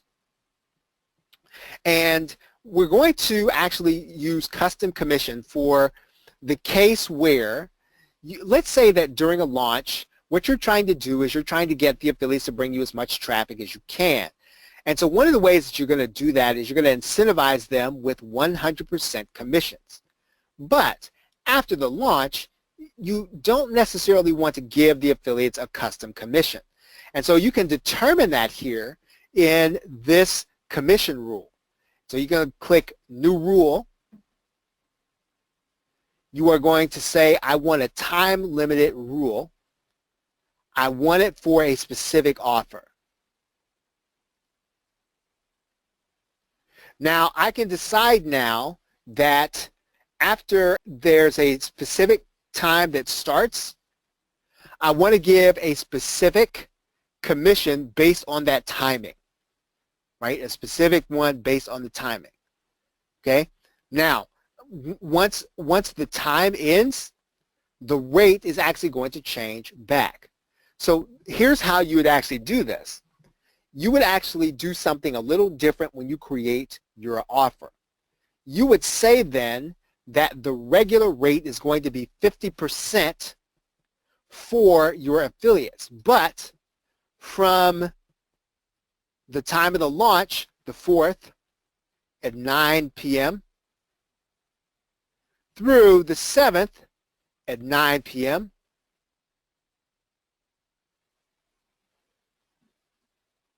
we're going to pay 100% commissions. After that period ends, it's going to revert back to the regular rate of 50%. So in this case, you would not set your commission rate when you're setting up the product. You would set that at the rate that you want the commission to be after the launch. You would set the commission rate for the launch as the special rate. So if you get that, please put the number 8 in the question box if you get that part.